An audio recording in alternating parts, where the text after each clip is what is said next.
देह जावो अथवा राहो, देह जावो अथवा राहो, पांडुरंगे दृढ भावो, चरण न सोडी सर्वथा, आन तुझी पंढरीनाथा।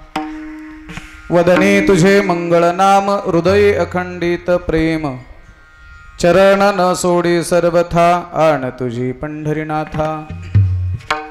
नामा म्हणे केशवराजा, नामा म्हणे केशवराजा, केला नेम चालवी माझा, चरण न सोडी सर्वथा, आण तुझी पंढरीनाथा। समचरण सरोजम सांद्रणीलांबुदाभं जगन्निहित पाणिमण्डनं मण्डनानां, तरुण तुलसीमाला कंदरं कञ्जनेत्रं सदयधवलहासं विठ्ठलं चिन्तयामि।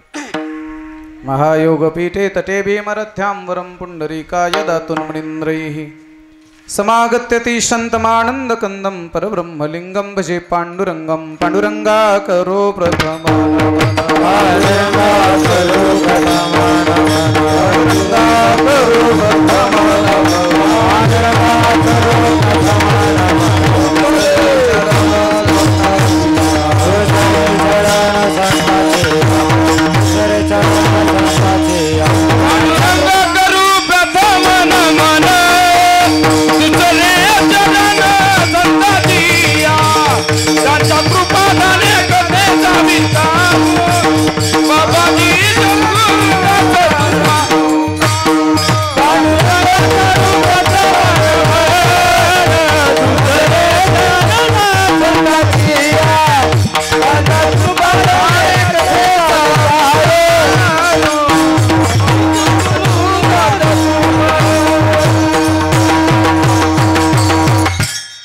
पांडुरंगा करू प्रथम नमन, दुसरे चरण संतांच्या, त्यांच्या कृपादाने कथेचा विस्तारू बाबाजी सद्गुरुदास तुका।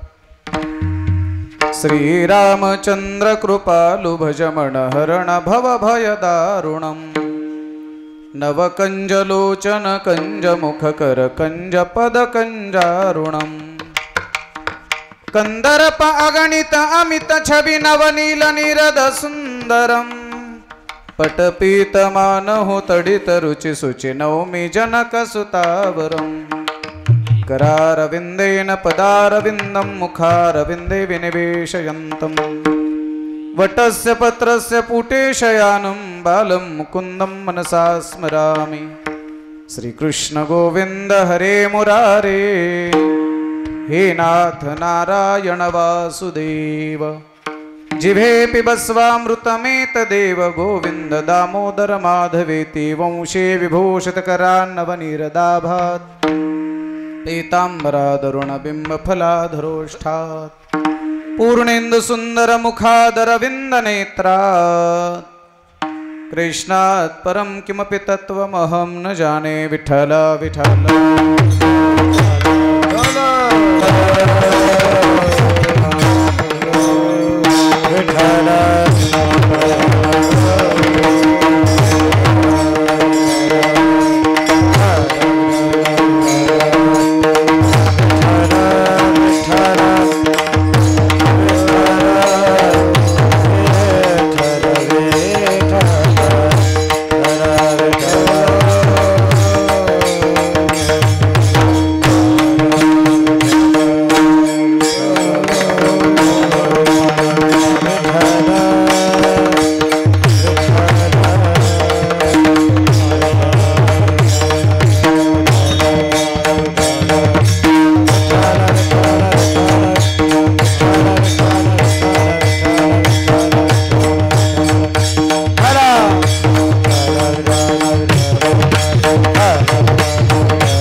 प्रथम नमन करू गणनाथा, उमाशंकराच्या सुता, चरणावरी ठेवणे माथा, साष्टांग्याता दंडवत। दुसरी बंधू सरजाजी चतुराननाची आत्मजा वाक्सिद्धे पावेज सहजा तिच्या चरणौजा दंडवत. आता बंधू देव ब्राह्मण ज्यांचे पुण्य पावन प्रसन्न होऊन यशोते जनतया माझे दंडवत. आता बंधू साधू सज्जन नित्य हृदय हरीचे ध्यान विठ्ठल नाम उच्चारिती जनतया माझे दंडवत. आता बंद रंग भूमिका कीर्तनी उभे होती लोका टाळ मृदंग श्रोते देखा तया माझे दंडवत. ऐसे नमन करुणी सकळा हरिकथा बोले बोबड्या बोला अज्ञान म्हणून या पुल्या बाळा चालवी सकळा नामा म्हणे विठाला विठाला.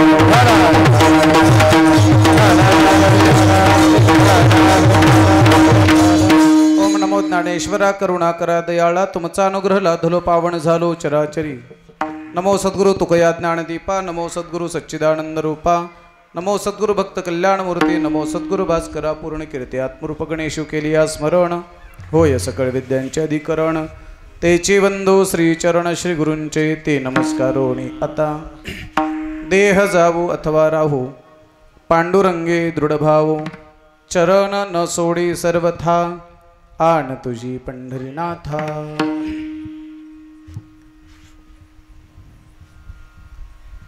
प्राप्त प्रसंगी होत असलेली कीर्तन रूपी सेवा सेवेकरता निवडलेला अभंग भगवान परमात्म्याच्या सकल भक्तामध्ये सर्वात लाडका भक्त हट्टी भक्त जिज्ञासू भक्त म्हणून ज्यांची ओळख आहे अशा संत शिरोमणी नामदेव महाराजांचा प्रार्थना करणारा 4 चरणाचा अभंगाच्या सेवेकरता निवडलेला आहे. विठाला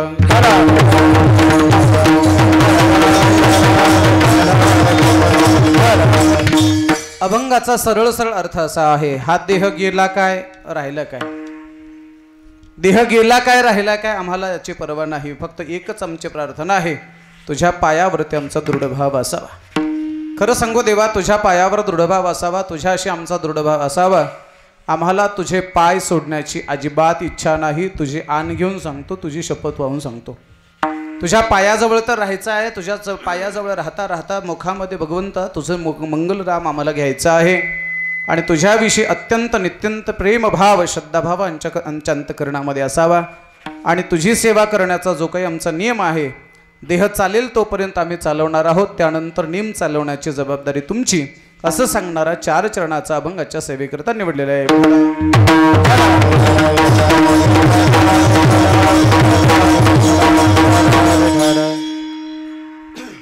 अभंगाचं चिंतन आपल्या पुढे ठेवण्यापूर्वी कार्यक्रमाविषयी अल्पसा परिहार द्यायचा असेल तो असा आपल्या सर्वांना माहिती आहे तरी सुद्धा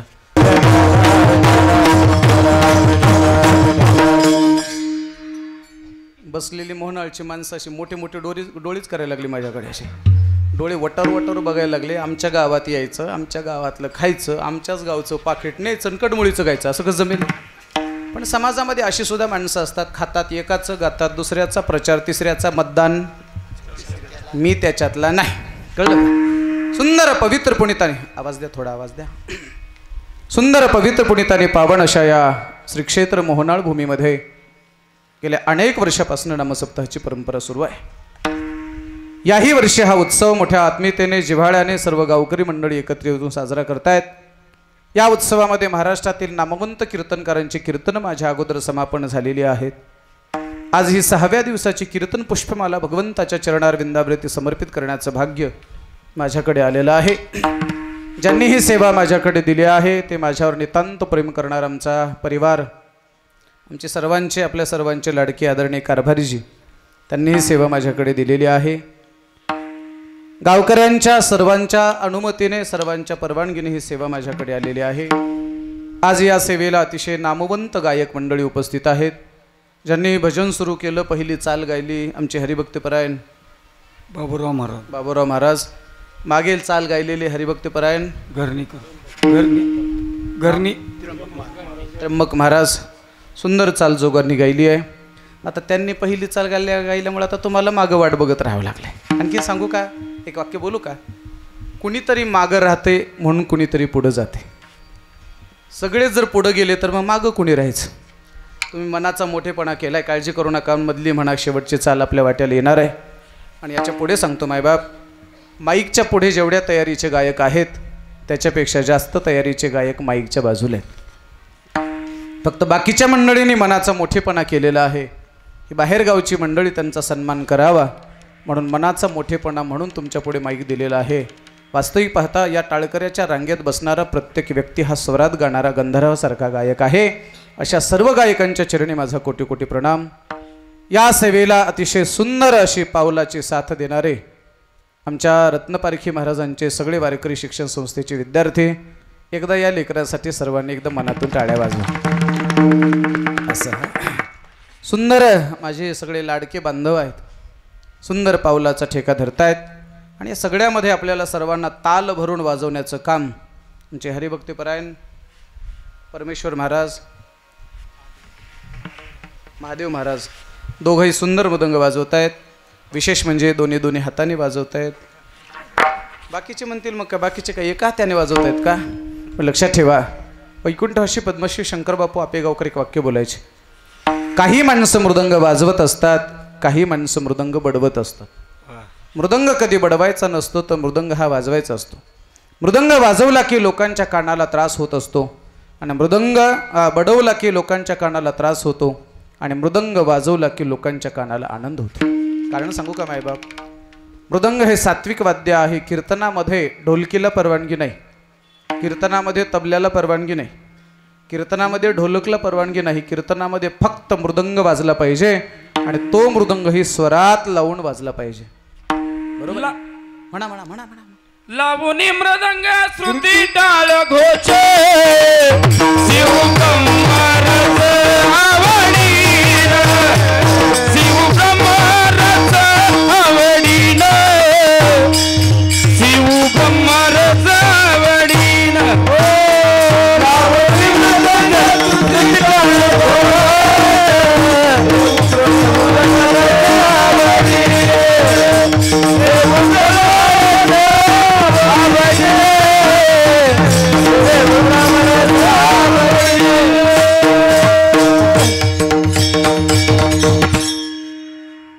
आलं की इथवर आलं की मग दाबायचं नाही, ते मोकळं व्हायचं.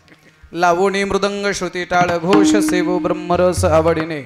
मृदंग सुंदर वाजवतायत, नुसतं वाजवतच नाही ते अधूनमधून ते त्याला ते ठोके कशामुळे हाणतात ते मला काही कळत नाही. कशासाठी ते अधूनमधून ते मारतात त्याला? का बरं मारतात ते? कमी जास्त झालेला बघण्यासाठी. म्हणजे काय ते लावालावी का? म्हणजे तुम्हाला लावालावी जमते असं? हा जुळवा जुळवी किंवा लावालावी म्हणजे तुम्हाला लावालावी आता जमायले की नाही? आणि पुन्हा एक गोष्ट सांगू का, मृदंग वाजवायला लवकर येतो, लावालावी लवकर जमत नाही. मी मृदंगाचं बोलतोय, तुम्ही गावातलं घेऊ नका. कळलं? विठाला विठाला.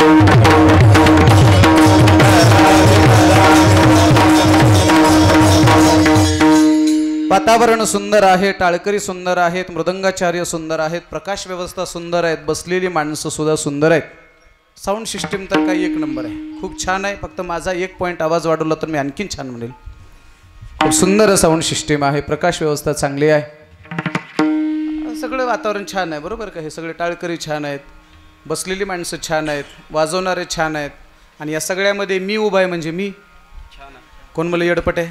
नाही ना. चला, अशा या सुंदर वातावरणामध्ये मला ही सेवा करायची आहे. परिसरातील असले आमचे आदरणीय महाराज आहेत, आमचे कडमोळीचे जाधव साहेब आहेत, आदी करून सर्व मंडळी आपल्या सर्वांच्या चरणी कोटी कोटी प्रणाम. अगदी मर्यादित वेळेमध्ये या अभंगाचं चिंतन आपल्याकडे ठेवायचं आहे. माझ्याकडे उपलब्ध असणारा जो वेळ आहे त्या वेळामध्ये तुम्हाला हसू यावं, तुम्हाला बरं वाटावं असं अजिबात बोलणार नाही. तुम्हाला हसू यावं, तुम्हाला बरं वाटावं असं बोलणार नाही, पण तुमच्या जीवनाचं हसू होणार नाही आणि तुमच्या जीवनाचं बरं झाल्याशिवाय राहणार नाही असं मात्र बोलण्याचा प्रामाणिक प्रयत्न करणार आहे. विठाला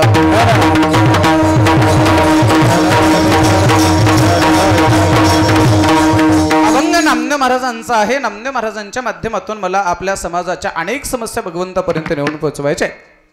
भगवंतापर्यंत नेऊन पोहोचत असताना हा या अभंगामध्ये नामदेव महाराजांनी भगवान पांडुरंग परमात्मा यांच्यातला संवाद आहे. एक गोष्ट लक्षात ठेवा, जेव्हा सामान्य माणसं एकत्रित येतात तेव्हा सामान्याची चर्चा ही अतिशय सामान्य असते आणि जेव्हा व्यापक दृष्टिकोनाची मोठी माणसं एकत्रित येतात तेव्हा त्यांची चर्चा सुद्धा फार मोठी असते. ऐका, सामान्य माणसं जेव्हा एकत्रित येतात तेव्हा त्यांची चर्चा काय असते सांगू का? चर्चा काय असते?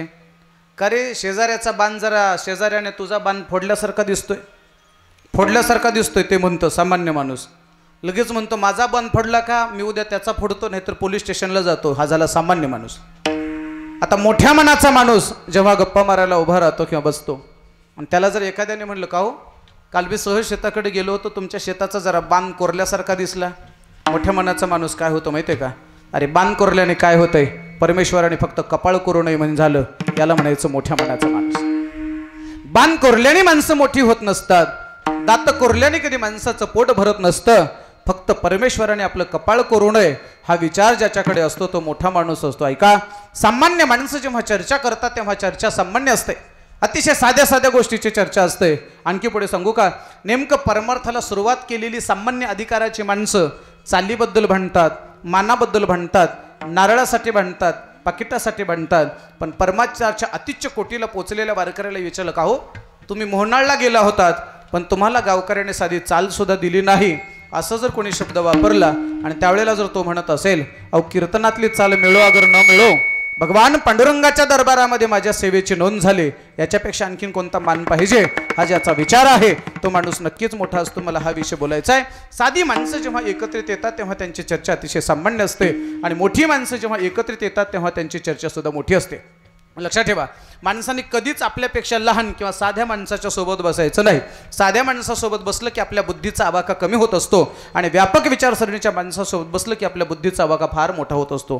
पण बसत असताना आपल्यापेक्षा मोठ्या माणसांसमोर बसावं, आपल्यापेक्षा व्यापक विचार असणाऱ्या माणसासोबत बसावं. आणि मी असं म्हणेल, माणूस ज्या बैठकीत बसतो, माणूस ज्या माणसाच्या सान्निध्यात बसतो, त्यावरून माणसाची बुद्धी ठरत असते, त्यावरून माणसाच्या आयुष्याचं मार्गक्रमण ठरत असतं. इथून पुढे लक्षात ठेवा, चर्चा करायची सामान्याशी नाही, चर्चा करायची तर मोठ्या लोकांशी करा, आणि चर्चा करायचीच असेल तर अशी चर्चा करा. ऐका मायबाप, चर्चा सुद्धा अशी असते, दोन माणसं बोलत असताना त्यांची जर चर्चा असेल तर तिसऱ्याने ऐकायची नाही, हा शास्त्राचा नियम आहे. शास्त्र मूर्खाची लक्षणं सांगत असताना 6 लोकांना मूर्ख म्हणतात. मूर्खाची लक्षणं कोणती कोणती आहेत ऐका. भोजराजाच्या दरबारामध्ये एकदा भोजराजाची पत्नी तिच्या मैत्रिणीसोबत बोलत होती, आणि मैत्रिणीसोबत बोलताना भोजराजा सहज तिला म्हणाला, काय चाललं तुम्हा दोघीचं? सहज सहज, काही घेणं नाही देणं. भोजराजाची पत्नी सहज राजाला म्हणजे मालकाला म्हणाली, तुम्ही मूर्खच आहात. कोण म्हणाली? त्याची बायको. आणि लोकांनी मूर्ख म्हणलेलं चालतं, पण बायकोनं मूर्ख म्हणल्यावर कसं सहन होईल? भोजराजाला असा राग आला महाराज. राग आला, पण बायकोला मारायची हिंमत होत नव्हती, बायकोला शिव्या द्यायची हिंमत होत नव्हती, कारण त्याला माहित होतं आपली पत्नी सुद्धा तेवढीच विद्वान आहे. भोजराजाच्या लक्षात आलं, ज्या अर्थी आपली बायकोला आपल्याला मूर्ख म्हणले त्या अर्थी नक्की काहीतरी मूर्खपणा आपल्याकडून झालाय, आणि त्या मूर्खपणाचा शोध घेण्याकरता भोजराजा आता मूर्खत्वाचा शोध घ्यायला लागला. ऐका कसं, राजवाड्यामध्ये प्रत्येक माणूस आला की प्रत्येक माणसाला, तो आलेल्या प्रत्येक माणसाला मूर्ख म्हणायला लागला. कसा? उदाहरणार्थ सांगू का, आता मी जर कीर्तनात आलेल्या लोकाला प्रत्येकाला जर या मूर्खा बसा म्हणल्यावर तुम्ही बसताल का? कीर्तनात बसाल का? होय. मूर्ख टाळकरी म्हणल्यावर तुम्ही उभे राहताल का? मूर्ख श्रोते म्हणल्यावर उभं राहताल का? पण तो राजा आहे महाराज. येणाऱ्या प्रत्येक माणसाला आला की तो म्हणायचा, मूर्खा बसा, मूर्खा या. पण लक्षात ठेवा, लोकांनी विचार केला राजा मोठा आहे आणि राजाच्या कुठं नादाला लागावं, त्याच्याशी विरोध करणं जमत नाही, सगळ्यांनी आपली आपली जागा घ्यावी, सगळ्यांनी मूर्खपणाचा तो शब्द ऐकून घ्यावा. पण तेवढ्यात कालिदास नावाचा विद्वान भोजराजाच्या दरबारात आला, आणि भोजराजाने कालिदासाला सुद्धा म्हटला, या मूर्खा बसा. कालिदासाला सहन झालं नाही, कारण विद्वान लोकांना अपमान सहन होत नाही, ज्ञान त्याला गपचूप बसू देत नाही. कालिदासाने भोजराजाला बोलायला सुरुवात केली. का बोलतोस रे मला मूर्ख? सांग म्हणला. मी या मूर्खाच्या 6 लक्षणामध्ये बसत नाही. कोणते कोणते मूर्खाची लक्षणं आहेत? कालिदास आता भोजराजाला बोलायला लागले. काय म्हणतात ऐका. खादन्न गच्छामी हसन्न जल्पे, गतम न शौचामी कृतन्न मन्ने, द्वाभ्याम तृतीयो न भवामी राजन, किम कारण भोज भवामी मूर्खा. पहिलं लक्षण आहे मूर्खाचं, खादन्न गच्छामी, म्हणजे जो चालत चालत जेवतो, उभं राहून जेवतो, फिरत फिरत जेवतो, तो मूर्ख आहे. कळलं ना? जे उभं राहून बफे सिस्टीममध्ये जेवतात ते कोण? बोला बोला बोला बोला, घाबरू नका. तुम्ही जेवला असाल तर आता इथून पुढे बंद करा. उभ्याने जेवणारा, उभं राहून जेवणारा माणूस मूर्ख आहे. खादन्न गच्छामी. दुसरं मूर्खत्वाचं लक्षण आहे खादन्न गच्छामी हसन्न जल्पे, विनाकारण हसत राहतो आणि हसत हसत बोलतो, तो एक मूर्ख आहे.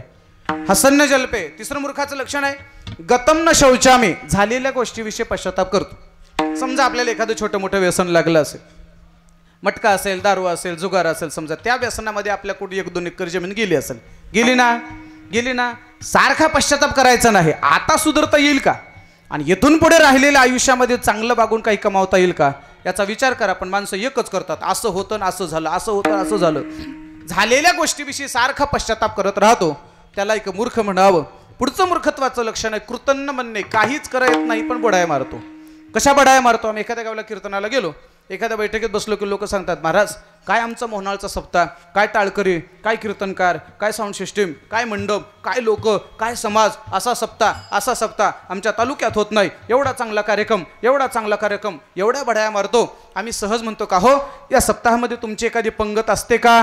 ते म्हणते आपल्याला तसली सवय नाही. समजायचं नुसतं बढाया मारणार आहे, हा सुद्धा एक मूर्ख आहे. बरं पंगत नसेल, काही वर्गणी वगैरे नाही, आपण पहिल्यापासून वर्गणी देत नसतो, पण पहिल्या पंक्तीला जेवल्याशिवाय राहत नसतो. समजायचं तो एक मूर्ख आहे. याला म्हणायचं कृतज्ञ म्हणणे, काहीच करत नाही पण बढाया मारतो. आणखीन पुढे सांगतो, शेवटचं लक्षण असं सांगितलं शास्त्रकारांनी, द्वाभ्याम तृतीयो न भवामी राजन किम कारणम भोज भवामी मूर्खाः. पुन्हा म्हणायचं नाही बरं का, प्रशांत महाराजाच्या कीर्तनाला साधं कुत्र बी नव्हतं म्हणून. कुत्रे सुद्धा कीर्तनाला होते, एक लक्षात ठेवा. आणखीन एक वाक्य बोलू का? थोडं क्षमा मागून बोलू का? कुत्र्यावरून आठवलं बोलू ना. आवाज द्या ना थोडा. काय झालं, माझा आवाज द्या जरा. एक वाक्य बोलू तुम्हाला, बोलू ना. राग येणार नाही ना? बोलू ना, बोलूच का? मनुष्य जातीमध्ये जन्माला येऊन एवढा चांगला कार्यक्रम चालू असताना, एवढं कीर्तन भजन चालू असताना, कीर्तनाच्या मंडपात न येणाऱ्या माणसापेक्षा कीर्तनाच्या मंडपात येऊन जाणारे, बोला बोला बोला, तुम्हाला पुढचं वाक्य माझं पाठ आहे, कळलं? अरे कीर्तनाला न येणाऱ्या माणसापेक्षा कीर्तनाच्या मंडपातून जाणारे कुत्रे नक्कीच चांगले आहेत माझे बाप, नक्कीच चांगले आहेत बरं का. काही अशी माणसं आहेत 7 दिवस झाले पण आणखीन मंडपाकडे फिरकले सुद्धा नाहीत, इकडं आले सुद्धा नाहीत. कमीत कमी ते बिचारं मंडपातून तरी गेलो.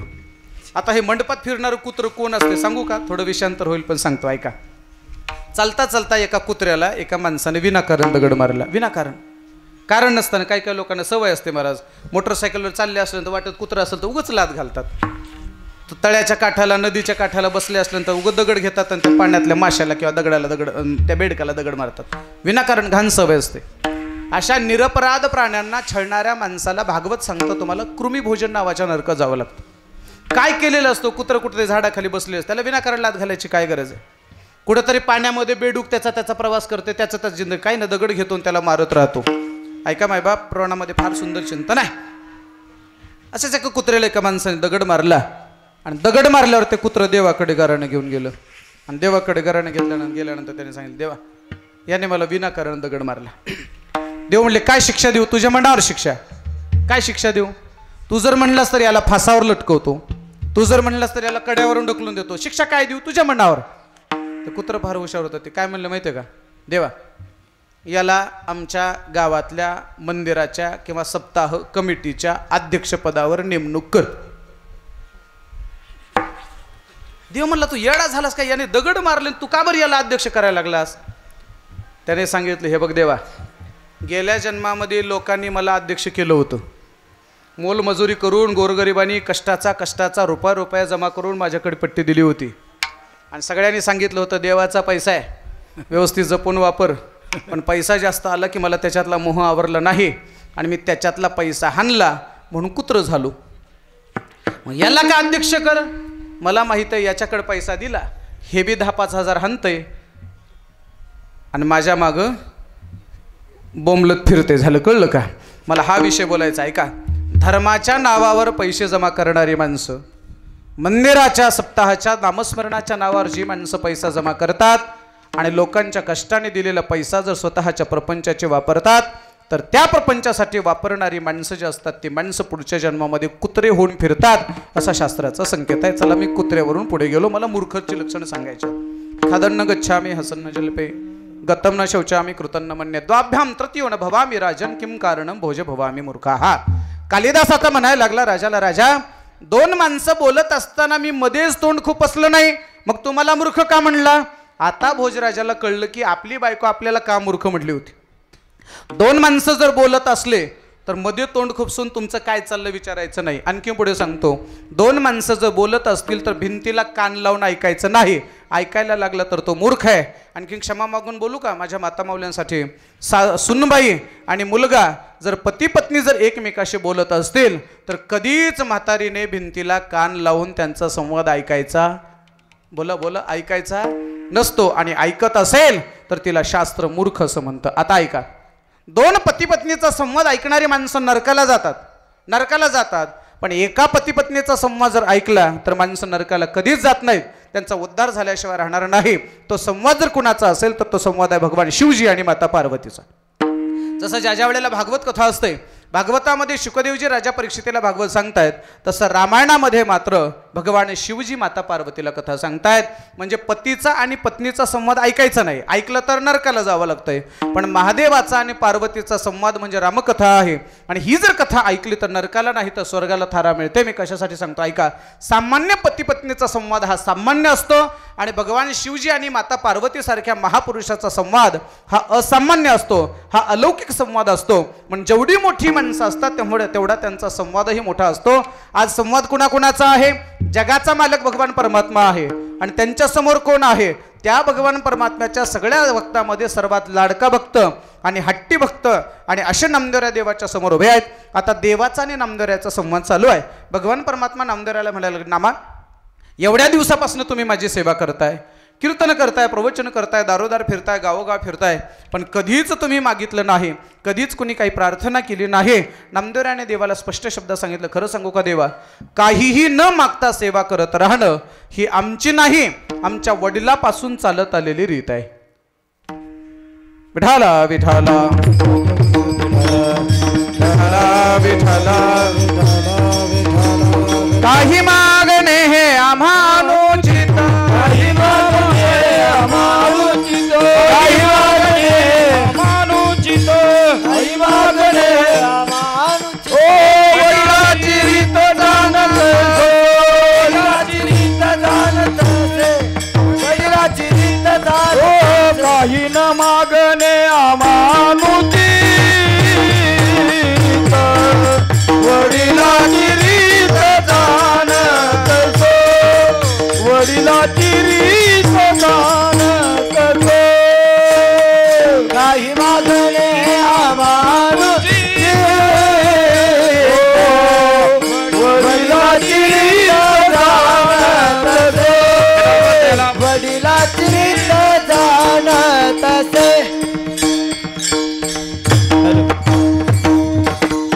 काही मागणे हे आम्हा अनुचित, वडिलाची रीत जाणत असो.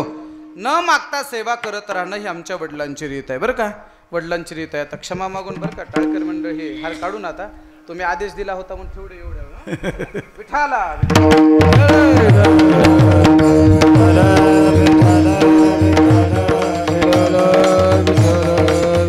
नरी गवरला हरी विठ्ठल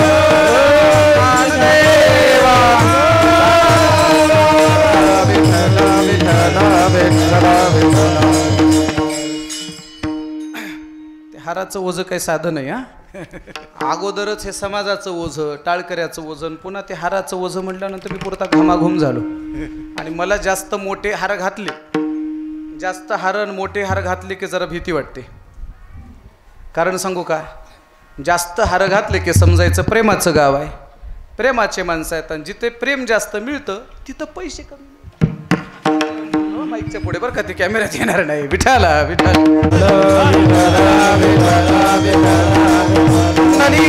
हरी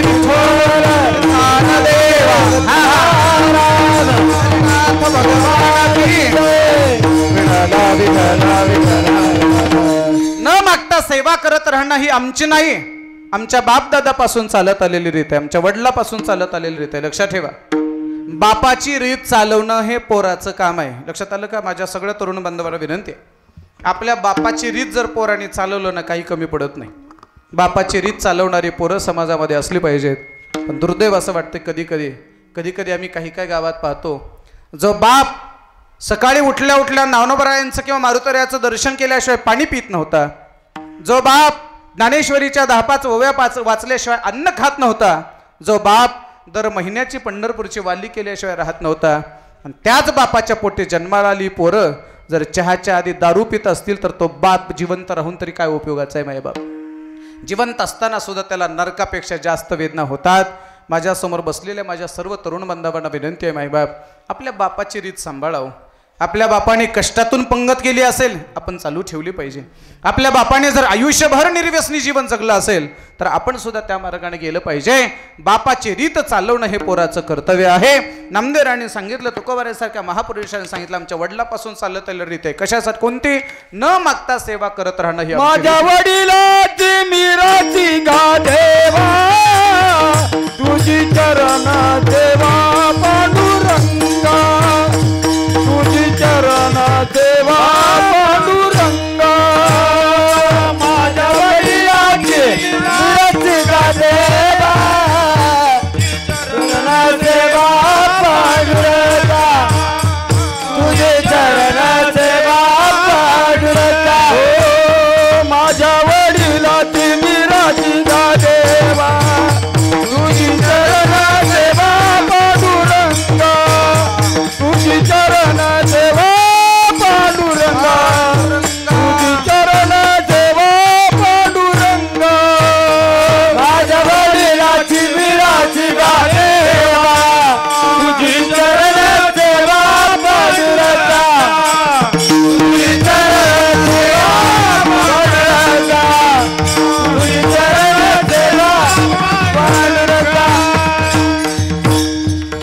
स्पष्ट शब्दात नामदेव महाराज म्हणतात, देवा आम्ही तुला काही मागणार नाही म्हणजे नाही. पुन्हा एक गोष्ट सांगतो, ज्ञानोबाराय, नामदेवराय, ज्ञानोबाराय सर, तुकोबारायसारखी संत महात्मे देवाला कधीच काही मागत नव्हती, म्हणून ती माणसं देवाला प्रिय होती. आपण देवाला सारखं मागायला लागलो म्हणून आपण देवाला प्रिय नाहीत, देवाला आवडीचे नाहीत महाराज. देवाला कोणते भक्त आवडतात? पहा भगवद्गीता. अनपेक्ष सुचिरदक्ष उदासीनो गतव्यतः सर्वारंभ परित्यागे यो मद भक्त सभी प्रिय. अपेक्षे नाही रिगावा. ज्ञानोबा त्याचं विवेचन करतात, ज्याच्याकडे अपेक्षाच नाही, निरपेक्ष वृत्तीने भगवंताची सेवा करणारी माणसं देवाला आवडतात महाराज. बरं का? जे काही मागत नाहीत ती माणसं देवाला आवडतात. उदाहरण सांगू का? थोडं आपलं उदाहरण घेतो आता. आपलं ऐका. हे महाराज बी आमचे सुंदर गात आहेत, हे महाराज बी सुंदर गात आहेत. तुम्ही बाहेरगावचेच आहेत ना? का इथलेच आहेत? बाहेरगावचे आहेत ना? तुम्ही सुंदर गाता, हे दोघं बी सुंदर गातात. आता कल्पना करा, थोडं लक्ष द्या. उद्या आता काला झाला, परवा दिवशी काला झाल्यावर थोडं लक्ष द्या माझ्या बोलण्याकडे. काला झाला की हे असं म्हणले की गावकऱ्याने मला खूप प्रेम दिलं. हे असं म्हणले, काही नको, एवढं प्रेम दिलं मोहनाळच्या लोकांनी, एवढं प्रेम दिलं, मला काही नको, फक्त नारळ द्या. तुम्हाला टेन्शन आलं का? नाही ना? तसं काय टेन्शन घेऊ नका. ओके, कीर्तन सांगण्यापुरतं तसं टेन्शन घेऊ नका. आता हे असं म्हणले मला काहीच नको, आणि समजा बाबा म्हणले मला 10,000 रुपये दिल्याशिवाय मी जाणार नाही. इमानदारीने सांगा गावातले लोक, तुम्हाला कोण आवडेल दोघांपैकी? बोला बोला बोला, सांगा ना, कोण? मागणारा का न मागणारा? न मागणारा. बघा कसं मोकळे मनानं बोलले की नाही तुम्ही सुद्धा. चला पुढे. आता आमच्याकडे घेतो, आमच्याकडे बी घेतो. रात्री कोणाची सेवा होती? काशीनाथ महाराज, आमचे काशीनाथ बाबा होते रात्री. बरं का? चला आता उद्या आमचे पांडुरंग बाबा उगले आहेत. समजा आता उदाहरणार्थ मी आज असं म्हणालो, जाताना 10-15,000 20,000 रुपये दिल्याशिवाय मी जाणार नाही. आणि उद्याचे आमचे उगले बाबा समजा असं म्हणले, मला काही नको, फक्त नारळ द्या. इमानदारीने सांगा, तुम्हाला मी आवडल का उगले महाराज? माझ्यासमोर अहो मी आहे तोवर तरी म्हणा की तू आवडतो म्हणून. दृष्टांत विनोद म्हणून घेऊ नका. मी कशासाठी सांगतो ऐका.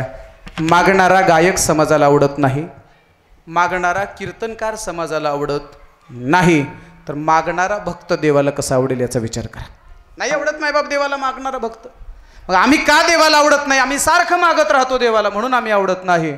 आणि नामदेवरासारखे महात्मे देवाला कधीच काही मागत नाहीत. त्यात पुढचं सूत्र सांगतो, जी माणसं मागतात त्यांना देव कधीच काही देत नाही, आणि जी माणसं नको नको म्हणतात त्यांना मात्र भगवान घ्या घ्या म्हणून मागे लागल्याशिवाय राहत नाही मायबाप. असंच आहे.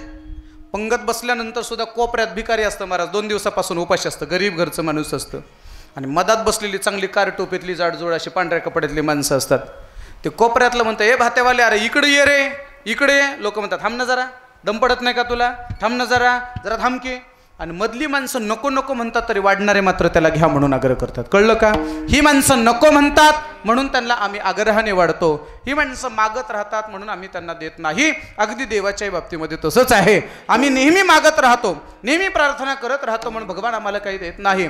या उलट आता नामदेवरासारखे महात्मे देवाला म्हणतात काहीच नको. आता भगवान परमात्मा म्हणायला लागले, नामा खरं सांगू का, खरं सांगू का, अरे तुझ्यासाठी नाही रे, माझ्यासाठी माग. कधी कधी बघा तुम्ही बऱ्याच गोष्टी स्वतःसाठी न करता दुसऱ्यासाठी कराव्या लागतात. कसं सांगतो तुम्हाला ऐका. आता मी कथा संपली आणि कथा संपल्याबरोबर थोडीशी भूक लागली म्हणून फराळ केला निघालो. निघाल्याबरोबर आमच्या कारभारी यांचा फोन आला आणि महाराज किती वाजता येत आहे. मी म्हटलं येतो 7-7:30 वाजेपर्यंत. फराळाची सगळी तयारी केलेली आहे, फराळाला लवकर या. लवकर या म्हटल्यावर मला प्रश्न पडला, माझा तर फराळ झाला होता, त्यांना काय म्हणावं. शेवटी मी आलो. मला आता पोटात एवढीसुद्धा खायची जागा नव्हती. पण इथे आल्यानंतर सुद्धा मी आता जो काही फराळ छोटा मोठा थोडाफार खाल्ला तो खरं सांगा जे खाल्लं ते मी माझ्यासाठी का त्यांच्यासाठी. बोला. मला खाण्याची गरज नव्हती पण त्यांची श्रद्धा आहे, त्यांचा भाव आहे म्हणून त्यांच्यासाठी मी जसं खाल्लं तसं नामदेवरायाला भगवान म्हणायला लागले, नामा अरे तुला मागायची गरज नाही, मला मान्य आहे, पण तुझ्यासाठी नाही, कमीत कमी माझ्या समाधानासाठी तरी काहीतरी प्रार्थना कर. आणि मग नामदेवराय देवाला म्हणायला लागले, देवा खरं सांगू का, जोपर्यंत हा देह आहे, जोपर्यंत या देहामध्ये आम्ही जिवंत आहोत, हा देह असेपर्यंत तर आम्हाला तुझं भजन करायचं आहे. हा देह गेला काय, राहिला काय, देह गेला काय, अगर राहिला काय, बस तुझ्या चरणावरती आमचा दृढभार बसावा, हीच आमची खरी मागणी आहे. अभंगाच्या पहिल्या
महाराजांनी लिहिलेला अभंग महाराजांनी सुंदर गायला. शब्द असे, देह जावो अथवा राहो पांडुरंगी दृढ भावो. बरं का, देहाची पर्वाच करायची ना. मी असं म्हणेल, मुळात देहाची निर्मितीच कशासाठी आहे. भागवतशास्त्र ऐकणारी माणसं आहात.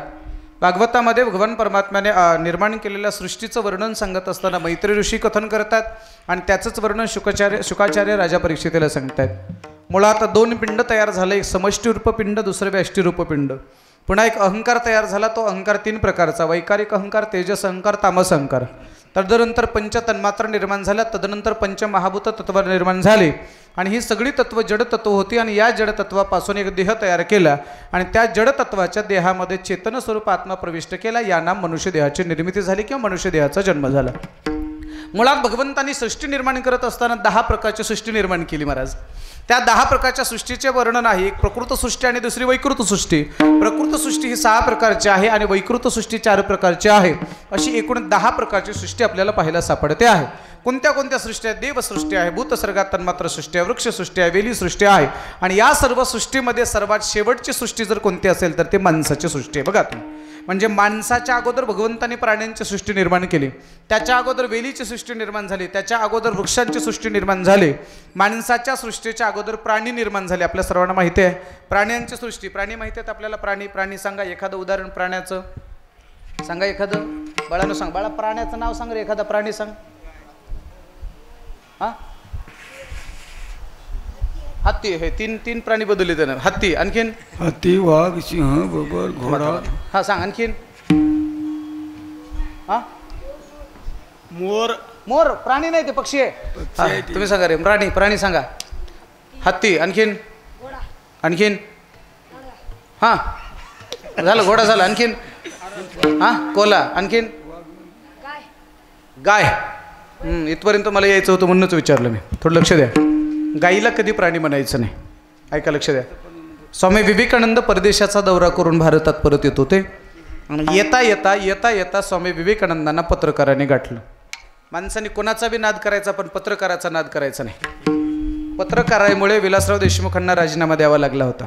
माहिती आहे तुम्हाला? पत्रकारामुळे स्वर्गीय RR पाटलांना राजीनामा द्यावा लागला आणि पत्रकारामुळे सध्यासुद्धा एका मंत्र्याला घरी जावं लागलं. माहिती आहे तुम्हाला? म्हणून पत्रकाराचा कधी नाद करायचा नाही. पत्रकार हा लोकशाहीचा 4था स्तंभ आहे असं म्हणतात, एक आधारस्तंभ आहे. पत्रकाराने स्वामीजींना प्रश्न विचारला, का हो भारत देशामध्ये, ऐका प्रश्न पहा, लक्ष द्या, भारत देशामध्ये सगळ्यात चांगलं दूध कोणत्या प्राण्याचं? स्वामी विवेकानंदांनी उत्तर दिलं, आमच्या भारत देशामध्ये सर्वात चांगलं दूध म्हैस या प्राण्याचं. थोडं लक्ष देऊन ऐका. पत्रकार सगळे अवाक झाले, त्यांना आश्चर्य वाटलं. विवेकानंदासारख्या महात्मा, एवढ्या मोठ्या ज्ञानी माणसाने असं चुकीचं उत्तर कसं काय द्यावं? पुन्हा पत्रकाराने स्वामीजींना पुन्हा विचारलं, का हो स्वामीजी सांगा भारत देशामध्ये सर्वात चांगलं दूध कोणत्या प्राण्याचं? स्वामीजीने पुन्हा उत्तर दिलं, म्हैस या प्राण्याचं किंवा म्हशीचं. पुन्हा पत्रकाराने जरा खोलून प्रश्न विचारला, कोणत्या प्राण्याचं? म्हशीचं. स्वामीजींना पुन्हा म्हणायला लागले, ही उद्या पेपरच्या पहिल्या पानावर बातमी येणार आहे, TV वरती हेडलाईन येणार आहे, थोडं विचार करून उत्तर द्या. स्वामी विवेकानंदाने सांगितलं, निंदंती निपुणः यद्वास्तुवंतु लक्ष्मी समाविशतो गच्छन्त्वा यथेष्टम अद्दैव मरणमस्तु न्यायात अद्दैव मरणमस्तु युगांतरेवा न्यायात पथ न प्रविचलंती पदम युगाम न धीराहा. मी माझ्या न्यायापासून, मी माझ्या विचारापासून, मी माझ्या उत्तरापासून पाऊलभर सुद्धा ढळणार नाही. मी माझ्या उत्तरावर ठाम आहे. तुम्ही विरोधात छापलं तरी माझ्या निर्णयावर मी ठाम आहे. तुम्ही माझ्या बाजूने छापलं तरी माझं उत्तर कायम आहे. आमच्या भारत देशामध्ये सगळ्यात चांगलं दूध म्हैस याच प्राण्याचं आहे. आता मग पत्रकार म्हणले, का हो स्वामीजी तुम्ही तर भारतातले माणसं, गाईला म्हणणारी माणसं आहेत. गाय हा तुमचा एवढा लाडका, गाईला एवढं लाडकं म्हणता तुम्ही, आणि तुम्ही मात्र म्हशीचं कसं काय म्हणता? तुम्ही उत्तर गाईचं का दिलं नाही? स्वामी विवेकानंदांनी फार सुंदर उत्तर दिलं. तुम्ही मला विचारलेला प्रश्न असा होता, कोणत्या प्राण्याचं दूध सर्वात चांगलं आहे? गाय ही आमच्यासाठी प्राणी नाही, तर गाय ही आमच्यासाठी आमची माय आहे आणि गाईचं दूध हे आमच्यासाठी अमृत आहे. म्हणून आम्ही गाईला कधी प्राणी म्हणत नाहीत. कळलं ना? बरं का? प्राण्यामध्ये गाईला कधी घ्यायचं नाही, ती तर आमची माय आहे, मायबाप. आणखी पुढे बोलू. जिथे जन्म देणारी माय कमी पडते ना, जिथे जन्म देणारी माय कमी पडते तिथे आमची गाय कामाला येते. काय म्हणणं तुमचं? बोला. इकडे बाळाचा जन्म व्हावा आणि तिकडे माईचा मृत्यू व्हावा. सांगा, त्या लेकराला जगवण्याचं काम कोण करते? हो, गाय करते, गाईचं दूध करते. कधी कधी माय जिवंत असते पण शरीराच्या अडचणीमुळे तिला पानाच नसतो महाराज, दूधच येत नाही बाळासाठी. मग अशा वेळेला त्या बाळाला जगवण्याची जिम्मेदारी जर कोण घेत असेल तर ती आमची गाय घेत असते. म्हणून गाय ही आमच्यासाठी पशु नाही, गाय ही आमच्यासाठी प्राणी नाही, तर गाय ही आमच्यासाठी आमची माय आहे. ही गोष्ट लक्षात ठेवा बरं का, माय आहे ती. जाता जाता माझी हात जोड विनंती आहे, आपल्या आयुष्यामध्ये सांभाळता आली एखादी गाय तर जरूर सांभाळा. नाही सांभाळता आली गाय तर कमीत कमी परिसरामध्ये कोणी जर सांभाळत असेल, तुम्ही फार पैशाचं नका, निदान सोयाबीन खेळ केल्यावर नंतर उरलेलं सुरलेलं गुढी तरी निदान गोशाळेला नेऊन देत जा मायबाप. हे सुद्धा एक पुण्याचं काम आहे हो. अहो, आम्हीच सगळ्या गायी सांभाळणं प्रत्येकाला जरी शक्य होत नसेल ना, मी तर असं म्हणलं नुसतं टाकून दिलेलं उरलेलं गुळी तुम्ही विकल्यावर किती 2-5 हजार रुपयाला येत असेल फार झालं तर, पण तेवढं गुळी जरी एखाद्या गोशाळेला नेऊन दिलं, तुम्ही ज्वारी जरूर तुम्ही खा, माझा त्याला विरोध नाही, पण निदान कडबा तरी आमच्या गोशाळेला नेऊन द्या. एवढं जरी सत्कार्य आपल्या जीवनामध्ये केलं तर या देशातला कितीतरी गायी वाचल्याशिवाय राहणार नाहीत. विठाला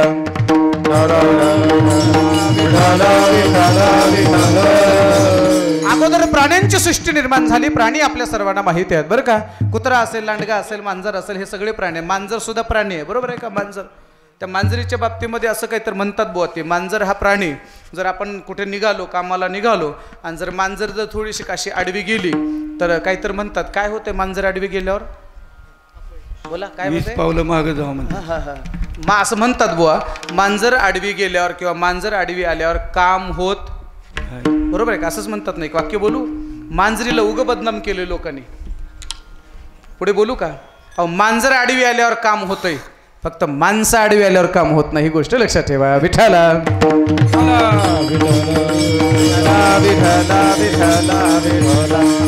उग बदनाम केलं महाराज त्या मांजरीला. हो, मांजर नाही बरं.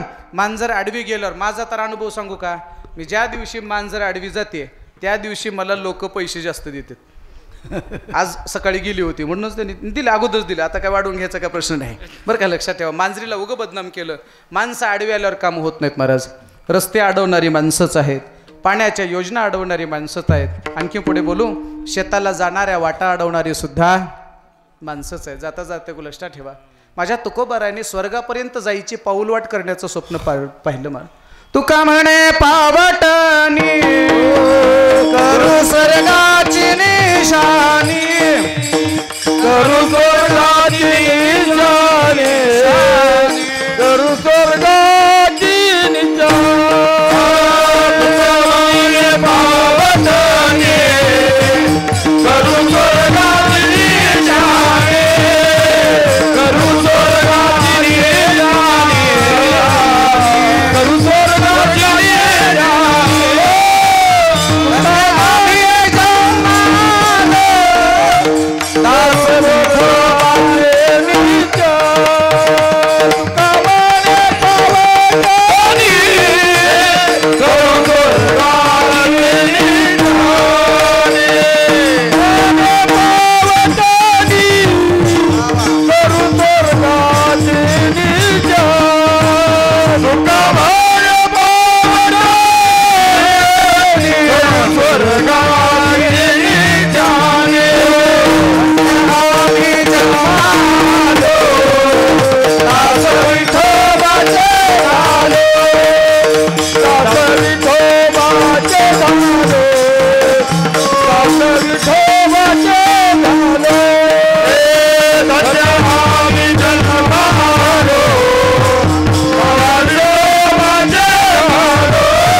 जगद्गुरु तुकोबाराने स्वर्गापर्यंत पाऊलवाट करण्याचं स्वप्न पाहिलं. तुका म्हणे पावटणी करू स्वर्गाची निशाणी. स्वर्गापर्यंत जायचे आम्हाला पाऊलवाट करायचे. आम्ही निदान शेतापर्यंतच्या वाटा तरी अडवल्या पाहिजेत, रस्ते काय अडवायचे माझ्यात. लक्षात ठेवा, मला काय सांगायचंय, प्राणी वेगवेगळ्या उद्देशासाठी जन्माला येतात. प्राण्यांची सृष्टी निर्माण झाली. आता प्राण्यांची सृष्टी निर्माण करत असताना भगवंताच्या लक्षात आलं, प्राण्यांचा कणा आडवा होता महाराज. पाठीचा जो कणा आहे तो आडवा आहे. कुत्रे आडवे आहेत, मांजरं आडवे आहेत, हत्ती आडवे आहेत.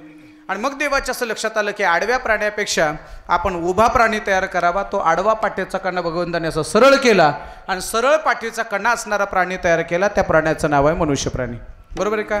आता पुढचं एक वाक्य बोलतो, लक्ष देऊ नाही का. जनावरं दिसायला आडवी आहेत, त्यांच्या पाठीचा कणा आडवा आहे, दिसायला आडवे आहेत, पण वागायला बोला बोला सरळ आहेत. माणसं दिसायला सरळ आहेत. हे पुढचं तुम्हाला पाठ आहे, मी सांगायची गरज नाही. विठाला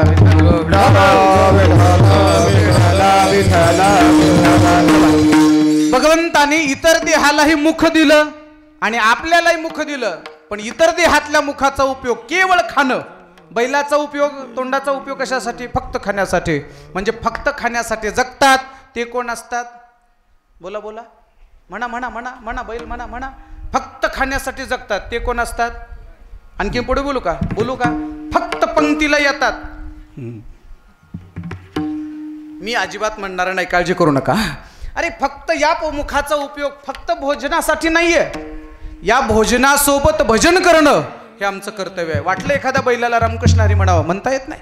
कुत्र्या मांजराला रामकृष्ण हरी म्हणावं, म्हणता येत नाही. आम्हालाही म्हणता येत आहे. म्हणून हा देह आहे तोपर्यंत देवाची सेवा करायची आहे.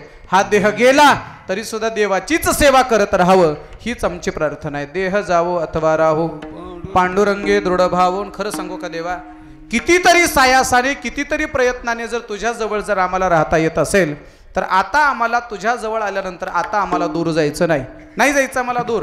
आणि तुझे जे चरण आहेत, तुझे जे पाय आहेत ते आम्हाला कधीच सोडायचे नाहीत. मी तुझी शपथ घेऊन सांगतो. चरण ना सोडी सर्वथा, चरण ना सोडी सर्वथा, चरण ना सोडी सर्वथा, चरण ना सोडी सर्वथा, चरण ना सोडी सर्वथा, चरण ना सोडी सर्वथा, चरण ना सोडी सर्वथा, चरण ना सोडी सर्वथा, चरण ना सोडी सर्वथा, चरण ना सोडी सर्वथा, चरण ना सोडी सर्वथा, चरण ना सोडी सर्वथा, चरण ना सोडी सर्वथा, चरण ना सोडी सर्वथा, चरण ना सोडी सर्वथा, ना सोडी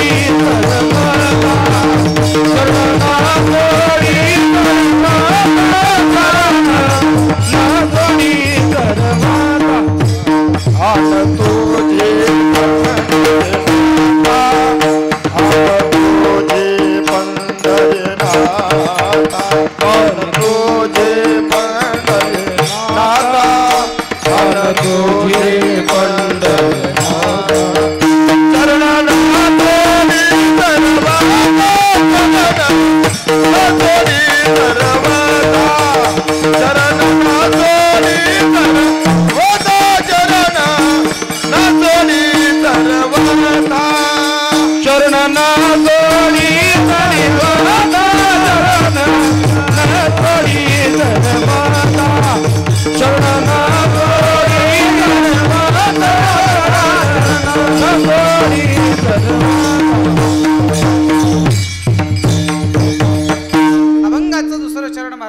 सुंदर गायलं. शब्द असे, चरण न सोडी सर्वथा आण तुझी पंढरीनाथा. देवा, अनेक सायासाने आम्हाला तुझ्याजवळ येता येत नाही. आता आम्ही तुझ्याजवळ आलोय. फक्त माझी एकच इच्छा आहे, मला तुझे पाय सोडायचे नाहीत मायबाप. आणि सांगू का तुम्हाला, तोपर्यंत माणसाने देवाच्या जवळ येऊ नये. एकदाच्या जवळ देवाच्या जवळ गेलं की पुन्हा मात्र देवापासून लांब जाऊ नये. शास्त्रामध्ये अग्नीचे अनेक प्रकार आहेत. काही दावाग्नी असतो, जंगलामध्ये लागतो तो दावाग्नी, पोटामध्ये लागतो तो जठराग्नी, आणि सर्वात भयंकर असतो तो विरह अग्नी आहे मायबाप. विरहाग्नी किती भयंकर असतो सांगतो तुम्हाला, ऐका. अखिल कोटी ब्रह्मांडानायक भगवान कृष्ण परमात्मा गोकुळवासियांचा वृंदावनवासियांचा निरोप घेऊन मथुरेकडे गेले. थोडं लक्ष द्या. मथुरेकडे गेल्यानंतर भगवान कृष्ण परमात्म्याला घेऊन जाण्यासाठी अक्रूर नावाचा वसुदेवाचा चुलत भाऊ होता. म्हणजे वसुदेव हे भगवान कृष्ण परमात्म्याचे पिता आणि वसुदेवाचे चुलत भाऊ ते कोणाचे पुत्र होते? स्वफल्क ऋषी. आणि स्वफल्क ऋषीच्या पत्नीचं नाव होतं गंदिनी देवी. स्वफल्क ऋषी आणि गंदिनी देवीच्या पोटी जन्माला आले अक्रूर महर्षी भगवान कृष्ण परमात्म्याला घेऊन जायला आले. आता कृष्ण कन्हैयाला घेऊन जात असताना त्या गवळणी सगळ्या त्या दरवाजा जमा झाले. सर्व तुम्हाला पाठ आहे. या नंदाचे अंगणी मिळाल्या गवळणी, सर्व गवळणी एकत्रित जमा झाल्या. यशोदेला विचारायलाय, का रथ शृंगारीला, काय रथ शृंगारला, कुठे जाणार आहे कृष्ण, कोण आलाय? त्या अक्रूराला तर म्हणायला लागले, हे अक्रूरा चांडाळा, चांडाळा म्हणायला लागले. एवढे अपशब्द त्या गवळणीमध्ये वापरलेत. आपण सर्व अंगणी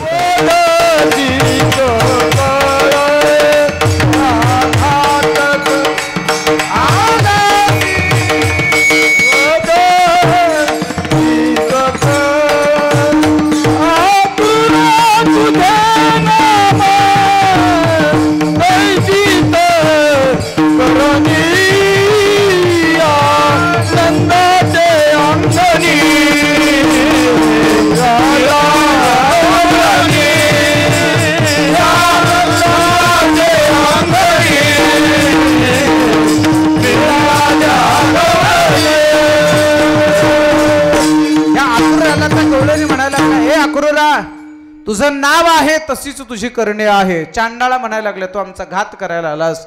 नको ते शब्द अक्रूराने खाल्ले मायबाप, शिव्या खाल्ल्या लोकांच्या. पाहता पाहता भगवान कृष्ण परमात्म्याला घेऊन अक्रूर निघून गेले. थोडं लक्ष द्या. अक्रूर निघून गेल्याच्या नंतर आता निघून गेले आणि त्या गोपी आणि गोपाळांना एवढं दुःख झालं, एवढं दुःख झालं, किती दुःख झालं सांगतो तुम्हाला. भगवान कृष्ण परमात्मा इकडे आले, मथुरेमध्ये आले. नंतर काही कालखंडानंतर भगवान परमात्म्याची उद्धवाची भेट झाली.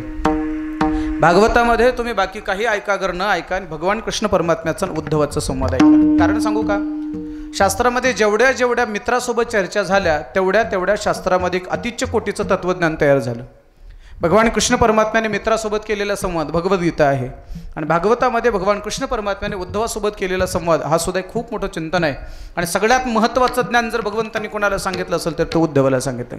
कृतयध्याय ते विष्णू, वेगवेगळ्या युगातल्या साधना सुद्धा भगवंतांनी उद्धवाला सांगितल्या. कलौत हरिकीर्तनात, कलियुगामध्ये हरिकीर्तनाशिवाय पर्याय नाही हे भगवान कृष्ण परमात्म्याने उद्धवाला सांगितले. आता ऐका, भगवान कृष्ण परमात्मा उद्धवासोबत चर्चा करता करता करता भगवान सांगायला लागले, उद्धवा काय माझ्या गोपीन, काय माझे गोपाळ, काय ते प्रेम, काय तो जिव्हाळा. उद्धव म्हणला, देवा शेतात जनावर राखणारी माणसं, खेड्यापाड्यात राहणारी माणसं, गाईच्या जनावराच्या मागं फिरणारी माणसं, आम्ही शिकलेली माणसं आणि आमच्या समोर तू मात्र जनावर राखणाऱ्यांचं वर्णन करतोय, गरिबाचं वर्णन करतोय. भगवंताने सांगितलं, उद्धव खरं सांगू का, एकदा गोकुळात जा म्हणजे कळेल माझ्या गोपी आणि गोपाळांचं काय प्रेम होतं. थोडं लक्ष द्या. उद्धवजी म्हणले, ठीक आहे तुमच्या म्हणण्यानुसार जातो, पण सकाळी जाईन, दुपारी थांबणार, संध्याकाळी परत येणार. भगवान म्हणले, तासभरात परत ये, फक्त तू एकदाच जा. उद्धवजी जेव्हा गोकुळामध्ये आल्यानंतर गोकुळामध्ये प्रवेश केल्यानंतर एका गृहस्थाला विचारलं, का हो तो नंदबाबाचा महाल कुठे आहे. ऐका, त्यांनी पत्ता सांगत असताना असं नाही सांगितलं सरळ जा, उजव्या बाजूला वळा आणि ते झाड आहे आणि ते, असं पत्ता नाही सांगितलं. त्यांनी सांगितलं ही बाजूची जी नाली आहे ना, नाली, या नालीचं पाणी जिथून सुरू होतंय तिथं नंदबाबाचा महाल आहे.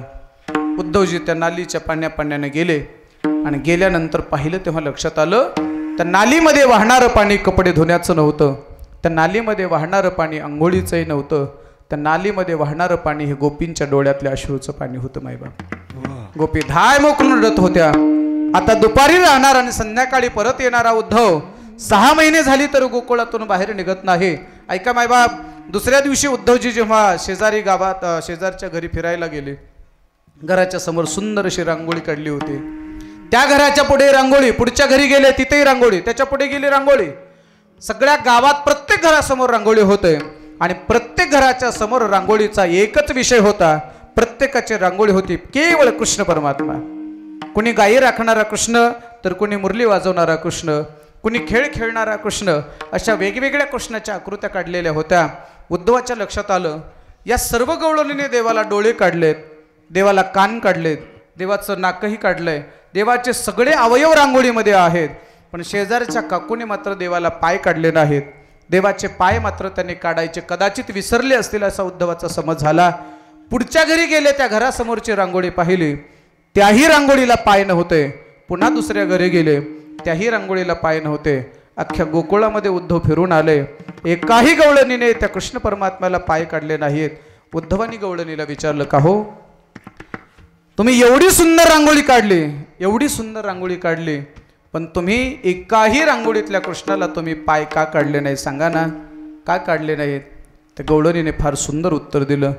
काय म्हणाले त्या गवळणी माहिती आहे का, उद्धवा, अरे त्या कृष्णाला पाय होते म्हणून तो कृष्ण आमच्यापासून निघून गेला.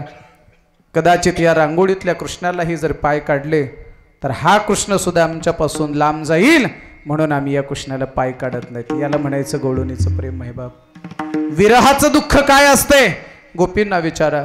विरहाचं दुःख काय असते, रामचंद्र प्रभू 14 वर्षाच्या वनवास गेल्यानंतर अयोध्येच्या लोकांना विचारा.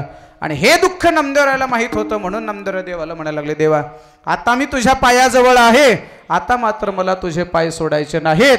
आणि हे वरवरच सांगत नाही, देवा शपथ घेऊन सांगतो, तुझी शपथ घेऊन सांगतो, चरण न सोडी सर्वथा आन तुझी पंढरीनाथा.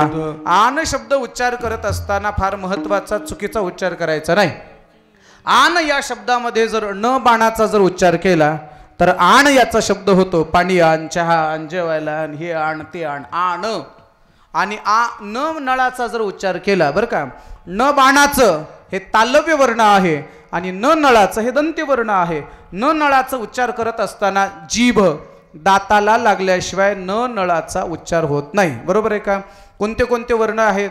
त, थ, द, ध, न हे जे वर्ण आहेत जीभ दाताला लागल्याशिवाय उच्चार करता येत नाही. बरोबर आहे का? आणि ट, ठ, ड, ढ, न ट, ठ, ड, ढ, न हे उच्चार करत असताना जीभ ही वर टाळूला लागली पाहिजे. प, फ, ब, भ, म हे उच्चार करत असताना ओठ ओठाला चिकटल्याशिवाय ह्याचा उच्चार होत नाही. ऐका पुढे. जीभ दाताला अडकली तरच त, थ, द, ध, न या वर्णाचा उच्चार व्यवस्थित होतो. म्हणजे जोपर्यंत दात तोंडात आहेत तोपर्यंत आपल्याला स्पष्ट बोलता येते. तुमच्या पाया पडतो, जोपर्यंत दात आहेत तोपर्यंत बोलून घ्या. कळलं का? कळलं का नाही? नाहीतर मी त्याला बोलत नसतो आणि मी त्याचं तोंड बघत नसतो असं म्हणू नका.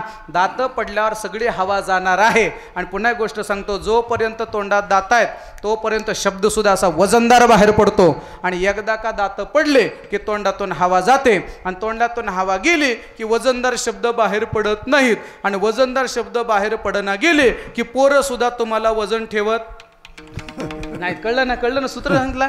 म्हणजे दात पडले की आपल्या बोलण्यात वजन राहत नाही आणि आपल्या बोलण्यात वजन राहत नसलं की घरचे आपल्याला किंमत देत नाहीत. म्हणजे दात पडले की घरात वजन राहत नाही, म्हणून दात पडले की घरात राहायचं. कळलं ना मला काय सांगितलं? लक्षात आलं ना? दात पडायला लागले की मस्तपैकी घरात वजन राहत नाही. मस्तपैकी पंढरपूरला निघा, सप्ताहाला या, रामकृष्ण हरी आहे. आपली धर्मव्यवस्था तशी आहे महाराज. पहिले 25 वर्ष मस्तपैकी ब्रह्मचारी वस्त्र सांभाळावं, नंतर गृहस्थ आश्रम, नंतर संन्यास्त वानप्रस्थ वगैरे हे सगळं स्वीकारायला पाहिजे ना. पण दुर्दैव असं आम्हाला महाराज, सगळे दात पडले, सगळ्या दातांनी रजा घेतली तरी सुद्धा माणसं काही प्रपंचातून बाहेर पडत नाहीत. लक्षात आलं का? आण हा जो शब्द आहे, आ न नणाचं म्हटलं की आण, हे आणा ते आणा क्रियापद होतं. आणि न नळाचं जर वापरलं तर आण या शब्दाचा अर्थ होतो शपथ. बरोबर. जुन्या काळामध्ये शपथीला फार किंमत होती. एखादा माणूस जर खोटं बोलत असेल आणि त्याला नुसतं म्हणलं ना, चल मारुतीचा शेंदूर काढ किंवा चल मारुतीचे शपथ व्हा, माणसं लबाड बोलणं सोडून द्यायचे आणि खरं बोलायचे मायबाप. एखाद्या लहान पोराचे भांडणं करता करता जर खोटं बोलायला लागलं आणि त्याला जर म्हणलं वा बरं तुझ्या माईची शपथ, तुझ्या आईची शपथ व्हा म्हटलं की ते गप्प बसायचं महाराज. एवढी भीती होती शपथेची. आता दुर्दैवाने लोकांना देवाची सुद्धा भीती राहिली नाही. हे आमच्या समाजाचं दुर्दैव आहे. विठाला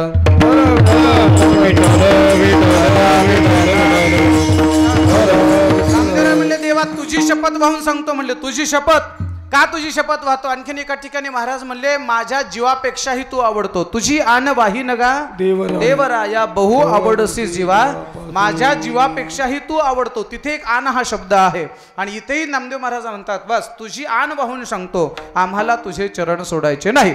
आता इथे नामदेवांनी चरणच का शब्द वापरला हे फार महत्वाचं आहे. कारण सांगू का, चरणाची ताकद ज्यांना कळाली ती माणसं मोठी झाली. थोडं लक्ष देऊन ऐका. चरणाची ताकद 2 उदाहरणं सांगतो पुढे चलतो. ऐका.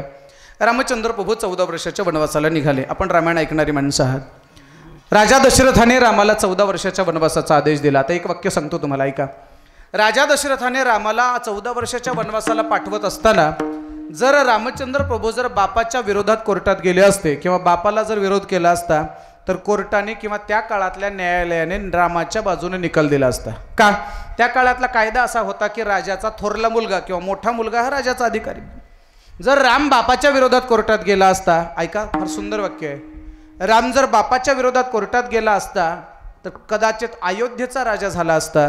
पण बापाच्या विरोधात कोर्टात गेला नाही आणि बापाची आज्ञा पाळली म्हणून आमचा राम केवळ अयोध्येचा नाही तर या संपूर्ण जगातल्या माणसातल्या मनामनातला राजा झाला. याचं कारण आहे बापाचा आदेश पाळला. लक्षात आलं ना? बापाला शिव्या देणारी माणसं, बापाला उलट बोलणारी माणसं, बापाला भांडून वाटणी घेणारी माणसं कदाचित मोठी झालेली वाटत असतील, पण बापाची आज्ञा पाळणारी माणसं चराचरामध्ये मोठी होत असतात. ही गोष्ट लक्षात ठेवा बरं का. रामचंद्र प्रभू आता 14 वर्षाच्या वनवासाला निघाले. वाटेमध्ये प्रवास करत असताना पहिला मुक्काम त्यांचा शृंगवीरपूरला पडला. शृंगवीरपूरला निषादराज गुहकाने त्यांचं स्वागत केलं. शृंगवीरपूरचा मुक्काम झाल्यानंतर हळूहळू पुढे भगवान परमात्मा आता गंगेच्या काठावरती आले. गंगेच्या तटावरती आल्यानंतर शरयू नदी अयोध्येची पुढे येऊन गंगेला मिळते आहे.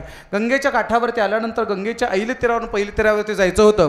आता पलीकडे जायचं, कसं जावं काय जावं प्रश्न पडला. तेवढ्यात प्रभूला तिथे एक नाव भेटली. नाव होते. त्या नावेच्या जवळ प्रभू गेले. नाव पाण्यामध्ये उभी आहे, पॉइंटला नाव उभी आहे, पण नावेचा जो चालक होता तो चालक मात्र बाजूला झाडाखाली बसलाय. एकच नाव होते. त्यावेळेला रामचंद्र प्रभू लक्ष्मणा समवेत त्या नावाड्याकडे गेले. त्या केवटाकडे गेले. केवटाला म्हणाले, ए केवट भाई, अरे चल रे बाबा, मला तिकडे नेऊन पोचव. केवट म्हणला, मी नेणार नाही. का नेणार नाही? लक्ष्मणजी जरा गरम रक्ताचे होते ना. का नेणार नाही? ओट म्हणले, तू ड्रायव्हर आहेस, तुझा धंदा आहे. केवटाला सांगितलं, जास्त वटवट करू नको, जास्त ताण देऊ नको, कारण का गेल्या जन्मात तुझी दादागिरी भरपूर सहन केले, आता मात्र मी तुझी दादागिरी सहन करणार नाही. याचं कारण सांगू का? हा केवट गेल्या जन्मामध्ये कासव होता आणि हा लक्ष्मण गेल्या जन्मामध्ये, लक्ष्मण हा शेषाचा अवतार म्हणजे सापाचा अवतार आहे. हे काय करायचं महाराज? जो कासव आहे ना, कासव देवाच्या दर्शनाला यायचं. देवाच्या दर्शनाला जवळ आला की हा साप असा, हे शेष भगवान असे फुतकार मारायचा आणि त्याला मारायच्या भीतीने कासव असा निघून जायचा.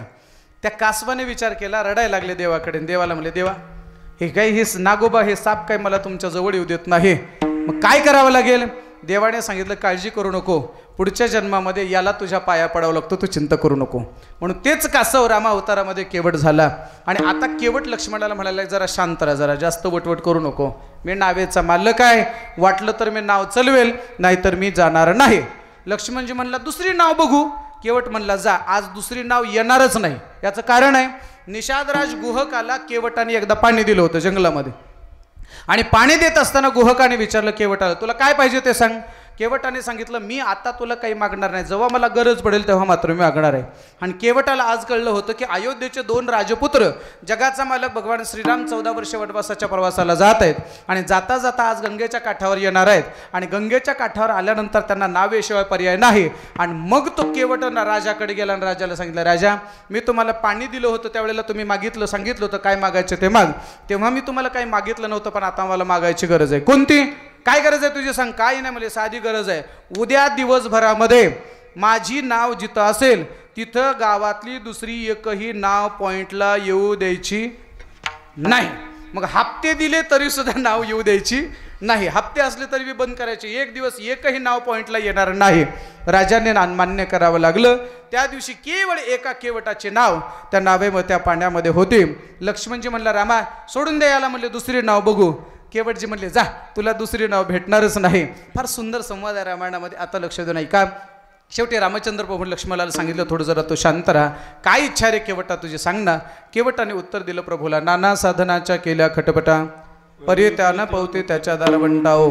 अनेक साधना करून सुद्धा यम, नियम, आसन, प्राणायाम, ध्यान, धारणा, प्रत्याहार, समाधी अशा अष्टांग योग मार्गाने गेलेल्या लोकांना जो स्वप्नात यायला तयार नाही, तो जर भगवान परमात्मा माझ्या समोर उभा असेल तर मी एवढ्या सहजासहजी त्याला जाऊ देणार नाही. काय इच्छा तुझी सांग ना, काय इच्छा आहे? काही नाही म्हणले, मला तुमचे पाय धुवायचे आहेत. लक्ष द्या, पाय धुवायचेत म्हटल्यानंतर प्रभूने होकार दिला. आता नावेमध्ये प्रभूचे पाय केवट धुवायला लागले. आता लक्ष द्या, त्याच गंगेतलं पाणी घ्यावं, प्रभूच्या पायावर टाकावं, त्याच गंगेतलं कमलपुष्प घ्यावं, प्रभूच्या पायावर टाकावं. थोडं लक्ष द्या, आता प्रभूच्या पायावर गंगेतलं थंड पाणी पडत होतं. थंड पाणी पडता पडता आता प्रभूच्या पायावर थंड पाण्यासोबतच गरम पाण्याचे थेंब पडायला लागले. प्रभूला आश्चर्य वाटलं, थंड पाणी गंगेतलं असावं, पण गरम पाणी कुठून आलं असेल? ज्या वेळेला प्रभूने वाकून पाहिलं तेव्हा लक्षात आलं, पायावर पडणारं थंड पाणी हे गंगेच्या पात्रातलं होतं, आणि पायावर पडणारं गरम पाणी हे केवटाच्या नेत्रातलं होतं. केवटाच्या नेत्रातलं गरम पाणी आणि गंगेच्या पात्रातलं थंड पाणी जगाच्या मालकाने केवटाला उचललं आणि केवटाला विचारलं, का रडतोयस रे केवटा, का रडतोय सांग ना. केवटजी म्हणाले, काय हे नाही प्रभू, माझ्या आयुष्याचं सार्थक झालं, जगाच्या मालकाचे पाय धुवायला मिळाले, याच्यापेक्षा आणखीन नशीब काय पाहिजे. आणि मग रामचंद्र प्रभू केवटाच्या गळ्याला पडू पडू रडायला लागले आणि केवटाला सांगितलं, केवटा, अरे माझ्या पडत्या काळामध्ये, माझ्या वाईट काळामध्ये तू एवढा सन्मान दिला, माझा शब्द आहे, आज तू माझे पाय धुतले, एक दिवस मी तुझे पाय धुतल्याशिवाय राहणार नाही. आणि हाच केवट कृष्ण अवतारामध्ये सुदामा झाला आणि त्या सुदाम्याचे पाय जगाच्या मालकाने धुतले. देख सुदामा की दीनदशा, करुणा करके करुणा निधि रोये, पाणी परात को हात छुयो नहीं, नैनन की जल से पग धोये. डोळ्याच्या अश्रूच्या पाण्याने सुदाम्याचे पाय धुतले. दृष्टांत पुढे वाढवत नाही, मला काय सांगायचे, फक्त एकदा देवाचे पाय केवटाला धुवायला मिळाले तर एवढा मोठा अधिकार प्राप्त झाला. हा पायाचा अधिकार नामदेवरायांना माहीत होता, म्हणून नामदेवराय म्हणले, मला तुझे पाय सोडायचे नाही. चरण न सोडी सर्वथा आन तुझी पंढरीनाथा, मला तुझे पाय सोडायचे नाही देवा. आणखी पुढे सांगू का, तुझ्या पायाची सेवा करता करता माझ्या मुखामध्ये तुझं मंगळ नाम घ्यायचं आहे आणि माझ्या हृदयामध्ये तुझ्याविषयी अखंड प्रेमभाव असावा, हीच माझी अपेक्षा आहे अभंगाच्या तिसऱ्या चरणात. वदनी तुझे मंगळ नाम, वदनी तुझे मंगळ नाम, वदनी तुझे मंगळ नाम, वदनी तुझे मंगळ नाम,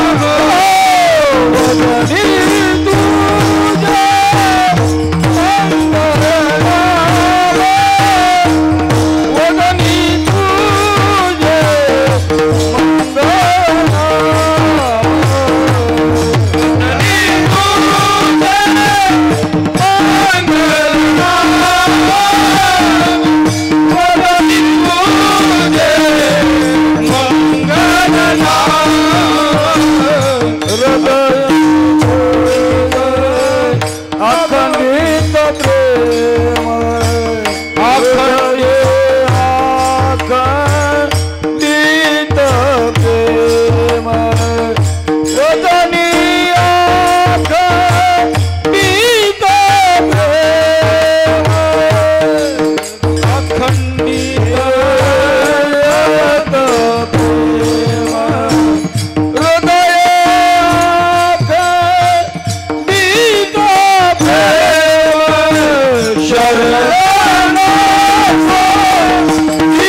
चरणामध्ये नामदेवरा लिहिताय. तर वदनी तुझे मंगळ नाम, मंगळ नाम कशात असावं? मुखामध्ये मंगळ असावं.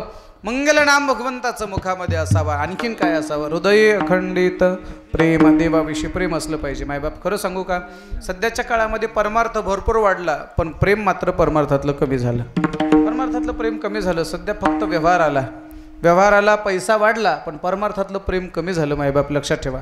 परमार्थातलंच नाही, घरादारातलं सुद्धा प्रेम कमी झालं. मायबाप जुन्या काळातलं प्रेम पहा आणि आताचं प्रेम पहा. आताच रे, जुन्या काळातली माणसं बसमध्ये बसून बस हालेपर्यंत हातातला हात सोडत नव्हते. आताची माणसं दरवाजात वाट लावायला सुद्धा येत नाहीत महाराज, एवढी कठोर काळजाची झाली. लक्षात ठेवा, जेवढी माणसं पैशाने श्रीमंत झाली तेवढी प्रेमाच्या बाबतीमध्ये गरीब झाली. पैशाने श्रीमंत झालेली माणसं प्रेमाने मात्र फार कमी झाली. बरं काय, लक्षात ठेवा, परमार्थामध्ये प्रेम असणं फार महत्त्वाचं आहे. भक्ती प्रेमाविन ज्ञान नको देवा, अभिमान नित्य नवा तया माझी. जर भक्ती नसेल आणि प्रेमच नसेल तर त्या ज्ञानाला सुद्धा काही अर्थ नाही. म्हणून प्रेम सुख देई, प्रेम सुख देई, प्रेमाविन नाही समाधान. प्रेम फार महत्त्वाचं आहे. देवावर प्रेम असलं पाहिजे. मायबाप किती प्रेम असलं पाहिजे सांगू का? आपलं गाणं सुद्धा देवासाठी असावं, आपलं कीर्तन सुद्धा देवासाठी असावं. एक प्रामाणिकपणे सांगतो, आम्ही सुरुवातीला जेव्हा कीर्तन करायचो, सुरुवातीला कीर्तन करत असताना असं वाटायचं की आपलं कीर्तन लोकांना आवडलं पाहिजे, लोकांनी वावा म्हटलं पाहिजे, लोकांनी छान छान म्हटलं पाहिजे, लोकांना आवडलं पाहिजे. असे चटके चुटके इकडं तिकडं सांगून आम्ही भरती करायचो. आता फिरून फिरून आम्ही तृप्त झालो. मायबाप मी 1996 पासून कीर्तन करतो आहे, म्हणजे जवळपास हे 25 आणि ते 4 म्हटलं तर माझी 29 वर्षाची परमार्थातली कारकीर्द आहे. वयाच्या 12व्या-13व्या वर्षापासून मी कीर्तन करतो. सुरुवातीला असं वाटायचं लोकांनी आम्हाला चांगलं म्हणावं, चांगलं म्हणावं. खरं सांगतो तुम्हाला, बऱ्याच वेळेला बऱ्याच गावाला कीर्तन झालं की लोक म्हणतात महाराज आजचं कीर्तन 1 नंबर झालं. असं सुरुवातीला म्हटल्यावर माझं छटाक बर्मा असं वाढायचं आणि असं ऐकून ऐकून तर वजन वाढलं माझं, आहे की नाही? पण आता जर एखाद्या गावचे लोक जर म्हणले आजचं कीर्तन 1 नंबर झालं, मला आनंद वाटत नाही. मला आता चांगलं ठाऊक झालं की लोक रोजच्या महाराजाला असंच म्हणतात, रोजच्या महाराजाला असं म्हणतात. मग मी तुलसीदासांचा एक श्लोक नेहमी डोळ्यासमोर ठेवतो. तुलसीदासांना विचारलं का हो तुम्ही रामायण कशासाठी लिहिलं? तुलसीदासांनी सांगितलं स्वांत सुखाय तुलसी रघुनाथ गाथा भाषा निबंध मती मंजुल मात नव्हती. मी रामायण लोकांसाठी नाही, लोकांना आवडण्यासाठी नाही, तर मी माझ्या स्वतःच्या आनंदासाठी आणि परमात्म्याच्या प्राप्तीसाठी रामायण लिहिलं. तसं कीर्तन हे लोकांच्या आवडीचा विषयच नाही महाराज. कोणाला काय आवडतं महाराज? प्रत्येकाला. आता कोणाला कीर्तनात फक्त चाली आवडतात, कीर्तनकार काय निरूपण करायला काही घेणं नाही, भजन सुरू झालं त्यांचा चेहरा असा खुलतो. कोणाला चाली आवडतात, कुणाला अध्यात्मातले सिद्धांतच ऐकायचे असतात, विनोद सांगितलं की डोकं उठते, कुणाला फक्त चुटके ऐकायचे असतात, अध्यात्म मात्र अजिबात चालत नाही. प्रत्येकाच्या आवडीचा विषय वेगळा आहे. अध्यात्मात बोलायचं झालं तर पामाराच्या आवडीचा विषय वेगळा, मुमुक्षाच्या आवडीचा विषय वेगळा, जिज्ञासूच्या आवडीचा विषय वेगळा, विषय पुरुषाच्या आवडीचा विषय वेगळा, कृपण माणसाच्या सुद्धा आवडीचा विषय वेगळा. कृपणाच्या आवडीचा विषय काय? सुभाषितकार फार सुंदर बोलतात, कृपणो धनलोभेन स्वाभार यानाम भिगच्छति यस्यायुजायते पुत्रा हा सर्व वित्तमहरी देते. प्रत्येकाच्या आवडीचा विषय वेगळा आहे. मी प्रत्येकाच्या आवडीचा विषय सांगताना मला एक चांगला प्रसंग आठवला. एक गाव होतं केज तालुक्यातलं, मी गावाचं नाव सांगत नाही.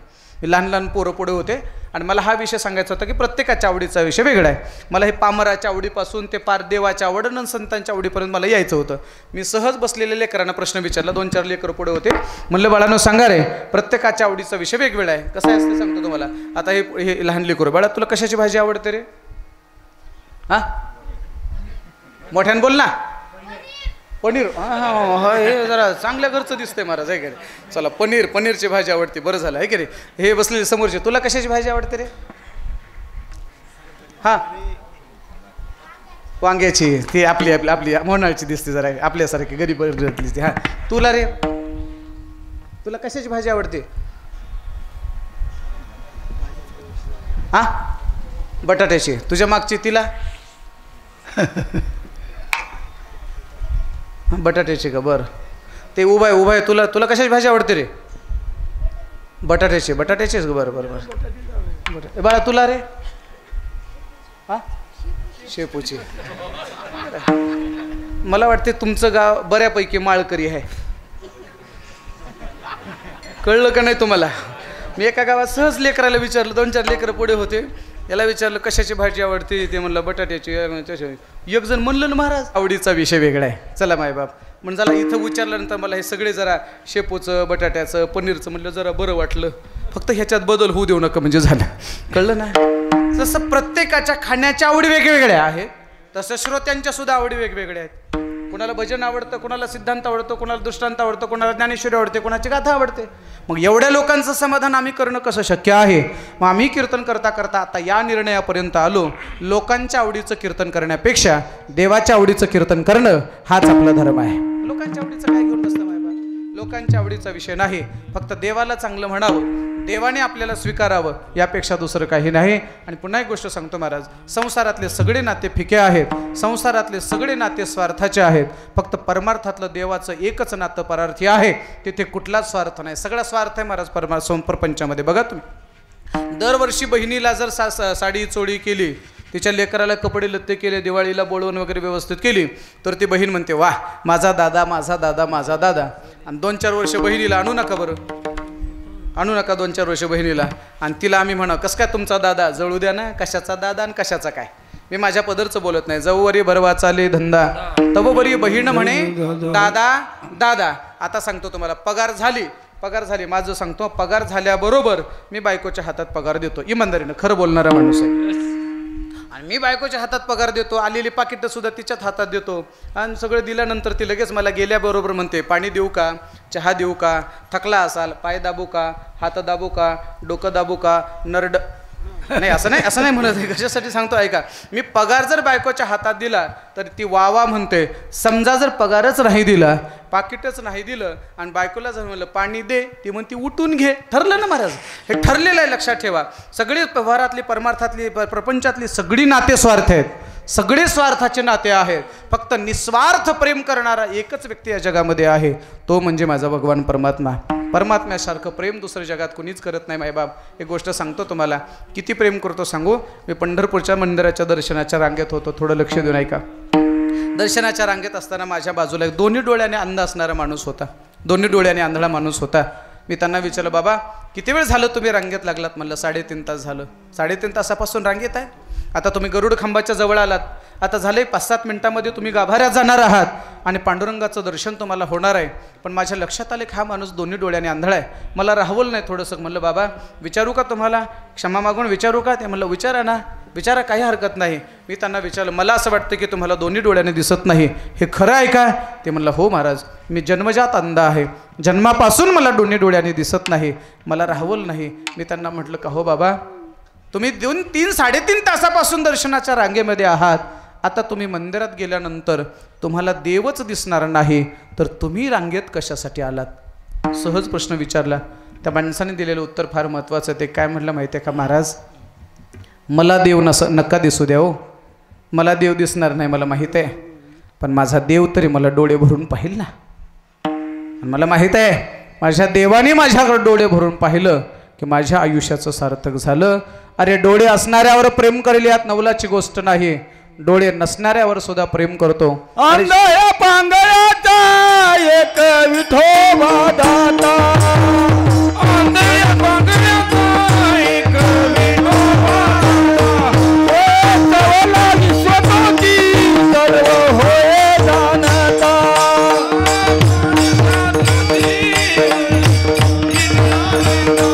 घडी मोडी हे मात्र पाप पुण्य संचिता,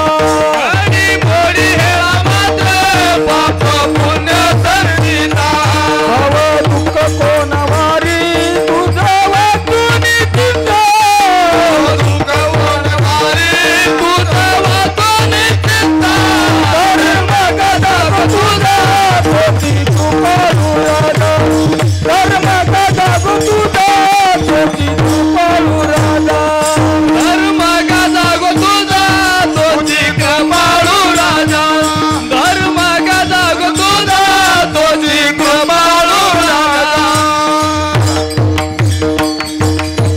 अरे धडधाकट माणसाचा तर देव आहेच आहे, सोबत कोणाचा आहे? आंधळ्या पांगळ्याचा एक विठोबा दाता. आंधळ्याचा आहे, पांगळ्याचा आहे, म्हणजे सगळ्यावर प्रेम करतो. आणि नामदेव महाराज म्हणले आमचा देव जर सगळ्यावर प्रेम असेल, करत असेल, तर आमचं प्रेम फक्त आणि फक्त देवावर असावं, बाकी आमच्या मनामध्ये दुसऱ्याविषयी प्रेम नसावं. हृदये अखंडित प्रेम, बस मुखामध्ये तुझं नाम असावं, वदने तुझे मंगळ नाम, हृदय अखंडित प्रेम. आणि अखंडपणे हृदयामध्ये प्रेम असावं, मुखामध्ये सतत तुझं भजन असावं आणि तुझी सेवा आमच्या आयुष्यामध्ये सतत होत राहावी. मग कीर्तनाची असो, भजनाची असो, वारीची असो, अगर कोणती असो. आता ही जी परंपरा आहे, हा जो आम्ही नेम घालून दिलेला आहे, तो नेम शरीर आहे तोपर्यंत चालू राहावं. नवे नवे शेवटच्या क्षणापर्यंत माझा नेम मोडू नये, ही जबाबदारी देवा तुझ्यावर अभंगाच्या शेवटच्या. केशी राजा नामा म्हणे केशी राजा, नाम म्हणे केशव राजा, नाम म्हणे केशव राजा, नाम म्हणे टाळ टाळ टाळ केशी राजा, नाम म्हणे केशव राजा, नाम म्हणे केशव राजा, नाम म्हणे केशव राजा. केला नेम चालवे माझा, केला नेम चालवे माझा, चरणना सोडी सर्वथा, चरणना सोडी सर्वथा. गेला नेम चालवी माझा, केला नेम चालवी माझा, चरणना सोडी सर्वथा, चरणना सोडी सर्वथा. शेवटच्या चरणामध्ये नामदेव महाराज बोलतात, नामा म्हणे केशवराजा केला नेम चालवे माझा देवा. आमच्या जीवनामध्ये जो काही नेम असेल, नामस्मरणाचा असेल, भजनाचा असेल, कीर्तनाचा असेल, वारीचा असेल, जो काही नेम असेल तर आम्ही चालवणार आहोत. हा नेम आम्हाला स्वर द्या हा नेम आम्हाला शेवटपर्यंत चालवायचा आहे. लक्षात ठेवा बरं का. नियम शक्यतो मोडायचा नाही. बऱ्याच गावचे सप्ताह 2-4 वर्ष होतात, पुन्हा 2-4 वर्ष बंद पडतात. आपल्या इथं कसं आहे नाही. हां, चालू ठेवा बरं का. तुमच्या पाया पडतो. सांगतो तुम्हाला, आपण मरताना आपल्या पोरायला सगळं सांगतो की नाही. लातूर रोडला एक प्लॉट आहे, इकडं लातूरला एक प्लॉट आहे, याच्याकडे 3 रुपये शेकड्याने आहेत, या बँकेत एक FD केलेलं आहे, हे सगळं सांगता की नाही पोराला. जसं मरताना हे सगळं सांगता, तसं मरताना आपल्या पोरांना सुद्धा सांगा. सप्ताहातली 6व्या दिवसाची पंगत आपल्याकडे आहे. सप्ताहातले दरवर्षीची 2000 रुपयाची वर्गणी आपल्याकडे आहे. आलेल्या वारकऱ्यांची व्यवस्था आपल्याकडे आहे. मी जिवंत असो किंवा नसो, शेवटपर्यंत मी असेपर्यंत मी नियम चालवणार. आणि मी माझ्यानंतर सुद्धा, माझ्या पश्चात सुद्धा हा नेम तुला चालवायचा आहे. कुठल्याही बाबतीमध्ये आपला नेम शेवटपर्यंत चालवण्यासाठी भगवंताची कृपा आवश्यक असते. म्हणून नामदेव महाराज म्हणतात, नामा म्हणे केशवराजा केला नेम चालवी माझा, चरण न सोडी सर्वथा आण तुझी पंढरीनाथा. विठोबा रखुमाई विठोबा रखुमाई विठोबा रखुमाई विठोबा रखुमाई ज्ञानेश्वर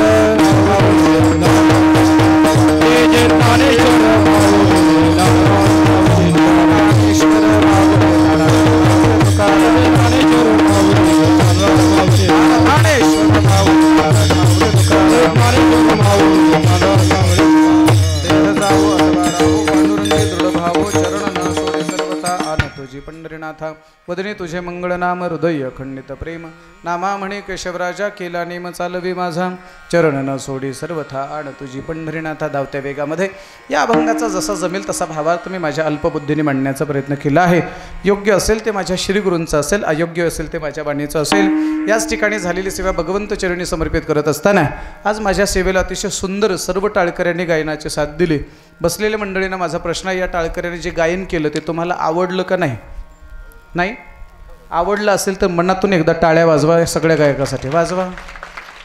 बस. आता टाळकरी मंडळी, माझा तुम्हाला प्रश्न आहे, एवढा मोठा समाज आहे पण याच्यातलं एक तरी माणूस उठलं का हो? एक व्यक्ती तरी उठलं नाही. बरं, उठलं नाही ते नाही, कुणी डुकलीसुद्धा कुणी खाल्ली नाही. डुकली नाही, जांभळीचा तर विषयच नाही, कुणी जांभळीसुद्धा दिली नाही. 11 वाजत आले. बरोबर आहे. ही जी शिस्त आहे, ही जी ऐकण्याची उत्सुकता आहे, ते मोहनाळमधली वाखाणण्याजोगी आहे, वर्णन करण्यासारखी आहे. त्यांनी तुम्हाला टाळ्या वाजवल्या, मग तुम्ही काय वाजवणार? टाळ्या नाही, टाळ्या नाही, टाळ्या नाही. तुमच्याकडे टाळ्या आहेत. मनातून टाळ्या वाजवा. माझ्या सगळ्या बसलेल्या श्रोत्यांसाठी वाजवा. बस. टाळ्या होत्या तुमच्यासाठी, टाळ होते तुमच्यासाठी. आता मृदंग वाजेल दोघांसाठी. दोघंच आहेत पण सगळ्याला भारी आहे की नाही? बरोबर आहे की नाही? तयार. आता बघूया कुणाची पार्टी जड आहे ते. तयार सगळे? सगळे तयार? टाळ्या.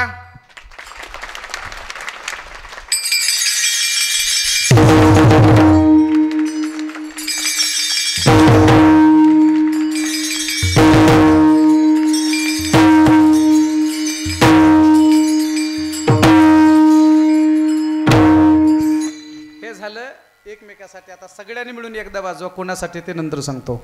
टाळ, टाळी, मृदंग, एक आवाज बजा.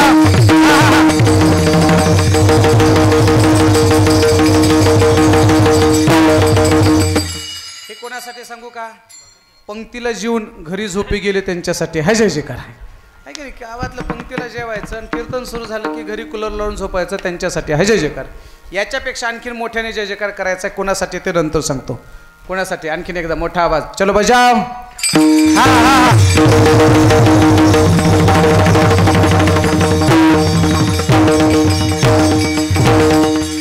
हे कोणासाठी सांगू का? सप्ताहाचे 6 दिवस संपले तरी सुद्धा कसे सप्ताह करतात ते बघू म्हणून ज्या बहादर माणसाने आणखीन रुपया सुद्धा वर्गणी दिली नाही पण न चुकता पहिल्या पंक्तीला जीवन गेले, त्यांच्यासाठी हाय जय जयकार. माझे हात जोडून विनंती आहे मायबाप, हे धर्माचं कार्य आहे. मला काही कोणी सांगितलं नाही पट्टीबद्दल बोला म्हणून, पण मी ग्राउंड लेवलपासून तयार झालेला कीर्तनकार आहे. संयोजक मंडळीला वर्गणी जमा करत असताना काय त्रास होतो हे आम्हाला चांगलं माहीत आहे, पण सर्वांनी वर्गणीच्या रूपाने आपण सहकार्य केलंच पाहिजे. आमच्या धर्माचं काम आहे. माझी सेवा या ठिकाणी समाप्त करतो आहे, थांबवतो आहे. हे जे लहान लहान लेकरं आहे महाराज, हे सांभाळणं एवढं सोपं नाही बरं का रत्नापारखी बाबा, तुम्ही फार मोठं काम करताय. आणि एक गोष्ट सांगू का, हे कपडे घातल्यावर धोतर घातल्यावरच महाराज दिसतात. एकदा कपडे काढून हॉलमध्ये गेल्यावर बघा हे कसे माकड चाळी सुरू होते त्यांचे. एवढं सोपं आहे का महाराज? मी शिबिर करून दमलो, 2-4 वर्षे बालसंस्कार शिबिर घेतले मी, चांगला अनुभव लेकरायचा. आणि माझं कामच ते आहे, दिवसा पोरं सांभाळतो आणि रात्री पोरायचे मायबाप. दिवस माझं कामच ते आहे ना महाराज, हे की नाही? म्हणजे हे वानर सैन्य सांभाळणं एवढं सोपं नाही, पण फार मोठं काम तुम्ही करताय बरं का. आणि खऱ्या अर्थानं ही एक गुंतवणूक आहे मायबाप.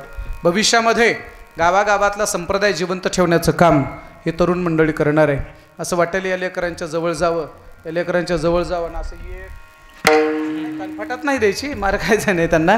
असं जावं वाटेल आणि यांच्या जवळ जाऊन असं शाबास शाबास म्हणा वाटायले. आपण आता एकाच्या जवळ जाऊन शाबास म्हणायच्या नंतर पुन्हा 12 वाजतील. मी सांगेल तसं करा, सर्वांना शाबासकी मिळेल. टाळकऱ्यासोबत तुम्हालाही मी शाबासकी देणार आहे. सर्वांनी असे हात जोडा, सर्वांनी सर्वांनी सर्वांनी हां सर्वांनी सर्वांनी असे सरळ हात करा. सरळ सरळ सरळ सरळ सरळ सरळ. असा डावा हात खाली करा, डावा खाली करा, डावा. लेफ्ट हँड खाली, लेफ्ट हँड असं सरळ न्या मागे, न्या मागे, मागे न्या. हा ना पाठीवर म्हणा शाबास, म्हणा म्हणा म्हणा म्हणा शाबास. कधी नाही ते आज कीर्तनाला आला की रे बहादर माणसा, म्हणा म्हणा म्हणा म्हणा शाबास, म्हणा म्हणा शाबास, म्हणा म्हणा शाबास, म्हणा ना म्हणा, ऐकू द्या मला, शाबास म्हणा शाबास. 60 वर्षे झाली तरी अजून माळ घातली नाही रे की रे बहादर माणसा. दात पडून गेले तरी अजून माळ घातली नाही की रे बहादर माणसा. जाऊ द्या आता, एवढंच बस झालं. तुमच्या पाया पडतो, जरा व्यसनापासून दूर राहा. तुळशीची माळ गळ्यात घाला, गोपीचंदनाचा टिळा लावा मायबाप. या सध्याच्या विचित्र काळामध्ये जर तुम्हाला टिकायचं असेल तर ज्ञानोबा तुकोबार यांच्या विचाराशिवाय आणि व्यसनमुक्त झाल्याशिवाय पर्याय नाही, ही गोष्ट लक्षात ठेवा. अरे दारू गांजा मत पियो यारो अक्कल गुंग हो जाती है, अपने पल्लव का दाम खर्च कर मुंह में मट्टी मिल जाती है. कशासाठी खर्च करतो भाई बाप? माझे हात जोडविरंती त्याच्या तरुण बांधवापर्यंत, व्यसनाधीन झालेल्या लोकांपर्यंत जर माझा आवाज पोचत असेल, माझे हात जोडविरंती मायबाप ऐका हो. सांगू का, माझ्या राजा शिवछत्रपतींसाठी एक वाक्य सांगेन आपल्याला. आईसाहेब एकदाच म्हणल्या होत्या राजाला, शिवबा अरे समोरचा जो तटबंदी किल्ला आहे ना, तो तटबंदी किल्ला आपल्या स्वराज्यात असावा. एक वाक्य बोलल्याबरोबर शिवबा राजाने लगेच दुसऱ्या दिवशी कोंढाण्याच्या स्वारीची तयारी केली. माझ्या राजाने आईच्या इच्छेसाठी कोंढाणा नावाचा किल्ला आपल्या स्वराज्यात घेतला. अरे माझ्या मावळ्यांनो, तुम्ही आईच्या इच्छेसाठी एखादा किल्ला जिंकू नका. तुम्ही आईच्या इच्छेसाठी 2 गोष्टी करा. फक्त दारू आणि तंबाखू सोडा. तुमची आई सुखात नाही नांदली तर मग मला विचारा. अरे छत्रपतीच्या शिवरायांच्या महाराष्ट्रातली आम्ही माणसं, अरे आईसाठी प्रेम काय केलं पाहिजे, आईवर किती प्रेम करावं, आईच्या शब्दाला किती किंमत द्यावी हे माझ्या राजाकडनं शिकावं. आणि या राजांच्या महाराष्ट्रातली माणसं जर व्यसनाच्या अधीन झाली असतील, जर व्यसनाच्या अधीन होऊन जर आमची पिढी बर्बाद होत असेल, तर समजायचं की आम्हाला आणखीन राजांचं जीवन कळालंच नाही. म्हणून व्यसनमुक्त व्हा, व्यसनापासून दूर राहा. काळ एवढा विचित्र आहे मायबाप. पाहिले आपण, पैसा ठेवायला जागा नाही, श्री सोन्याचा धूर निघणारी घरं, कधी देशोधडीला रस्त्याला आली पत्ता लागला नाही.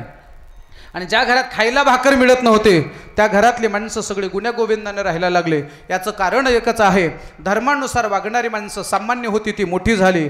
आणि धर्म सोडून वागलेली माणसं फार मोठी होते, ती कधी जमिनीवर आली हे आपल्याला पत्तासुद्धा लागणार नाही. म्हणून ज्ञानोबा तुकोबार यांच्या विचाराशिवाय महाराष्ट्राच्या मातीला पर्याय नाही.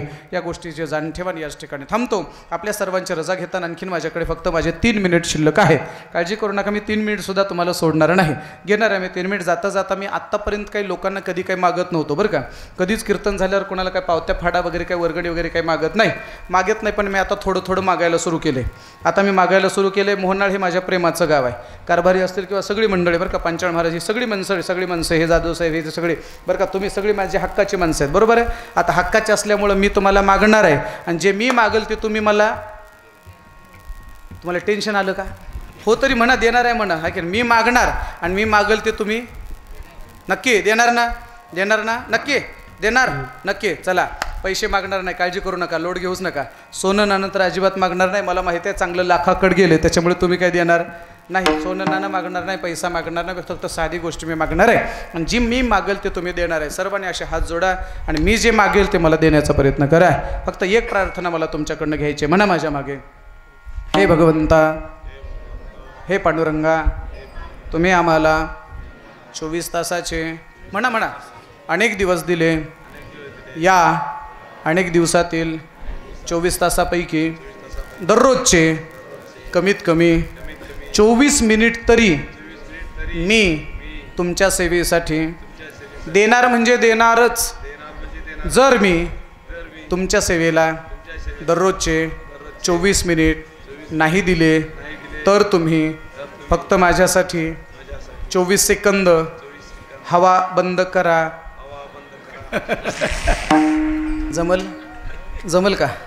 जमल का? माझी हात जोड विनंती मायबाप, मी तुमचा जास्त वेळ अजिबात मागणार नाही. तुम्ही 24 तासातला प्रपंचासाठी भरपूर वेळ द्या, मला त्याला विरोध नाही. फक्त एक काम करा गड्या, 24 तासातली जरासरी 24 मिनिट माझ्या देवासाठी द्या. 24 मिनिट म्हणजे ॲव्हरेजली एक अर्धा तास तुम्ही ज्ञानेश्वरीसाठी दिलाच पाहिजे, अर्धा तास गाथ्यासाठी दिलाच पाहिजे. आणि ह्या अर्धा तास जर तुम्ही दिला, मला खरोखर अन्य धर्माची मात्र खरोखर क्यू येते कधी कधी. त्या धर्मातली माणसं प्रार्थना केल्याशिवाय भाकर खायला देत नाहीत. या देशामध्ये अरे धर्म पाहून जर गोळ्या झाडत असतील तर याच्यासारखी लाजिरवाणी गोष्ट कोणती आहे मायबाप? माहिती आहे तुम्हाला? एवढे जर ह्या धर्माच्या बाबतीमध्ये बाकीचे लोक जर कट्टर असतील तर आम्ही आमच्या धर्माच्या बाबतीमध्ये किती कट्टर होणार आहेत माहिती आहे तुम्हाला? लाज वाटते मायबाप. हिंदुस्थानामध्ये जन्माला आलं, पाहिलं तुम्ही घटना ऐकलं असेल, टी व्हीवर पाहताय, मोबाईलवर पाहताय, पुलवामाला झालेली जी घटना आहे मायबाप. विचारावं, तू हिंदू आहे का मुस्लिम आहे? हिंदू म्हटलं की गोळ्या घालाव्या आणि मुस्लिम म्हणलं की सोडून द्यावं. म्हणजे हिंदूंनी जगायचं नाही का मायबाप? आम्हाला जगण्याचा अधिकार नाही का? अरे या भारत देशामध्ये जर गोळ्या जर हिंदूवर घातल्या जात असतील तर आमच्यापेक्षा बाकीचे देश बरे आहेत. कमीत कमी या हिंदुस्थानाच्या पवित्र भूमीमध्ये आम्हाला हिंदू म्हणून जगत असताना जर गोळ्या खाव्या लागत असतील तर खऱ्या अर्थाने ही आमच्या देशासाठी खूप लाजिरवाणी गोष्ट आहे. या पुलवामा ज्या जम्मू काश्मीरमध्ये झालेल्या हत्येमध्ये जे काही लोक आमचे मृत्यू पावले त्यांना आपल्या सर्वांच्या वतीने भावपूर्ण श्रद्धांजली अर्पण करूयात. आणि मायबाप शासनाला विनंती आहे, आता तरी थोडंसं जागं व्हा मायबाप, जागं व्हा. फक्त आपणही काय करायला पाहिजे, कुठेतरी देशभक्ती दाखवली पाहिजे. आमचं दुर्दैव महाराज, आम्हाला जर विचारलं तुम्ही कोण म्हटलं की आमच्या जाती पुढे येतात महाराज, लगेच आमच्या जाती येतात, जातीभेद आमचा वाढायला लागतो. दुर्दैवाने आमचा धर्म संघटित नाही म्हणून बहुसंख्या असून सुद्धा आम्हाला अल्पसंख्याकासारखं भीतीने राहावं लागतंय. माझे हात जोडे विनंती, एक व्हा. Unity is the best policy in the world. जगातली सर्वात मोठी शक्ती जर कशाची असेल तर ती एकतेची असेल.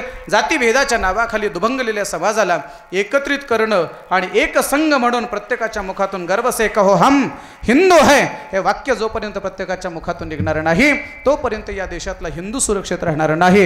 या हिंदूच्या सुरक्षेसाठी आपण सर्वांनी योगदान द्यावं अशी विनंती करतो आणि याच ठिकाणी थांबतो. बोलत असताना अपशब्द गेला असेल क्षमा असू द्या, लहान तोंडी मोठ्या घासाला असेल क्षमा असू द्या. माझ्या मुखातून निघालेल्या शब्दांनी कोणाचं मन दुखवलं असेल, कोणाला वाईट वाटलं असेल, खटकलं असेल, पटलं नसेल त्याबद्दल उदाहरण करणाने क्षमा करा. क्षमा करायला अशी अपेक्षा व्यक्त करतो आणि याच ठिकाणी माझ्या वाणीला पूर्ण विराम देतो. केशव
ज्ञानेश्वर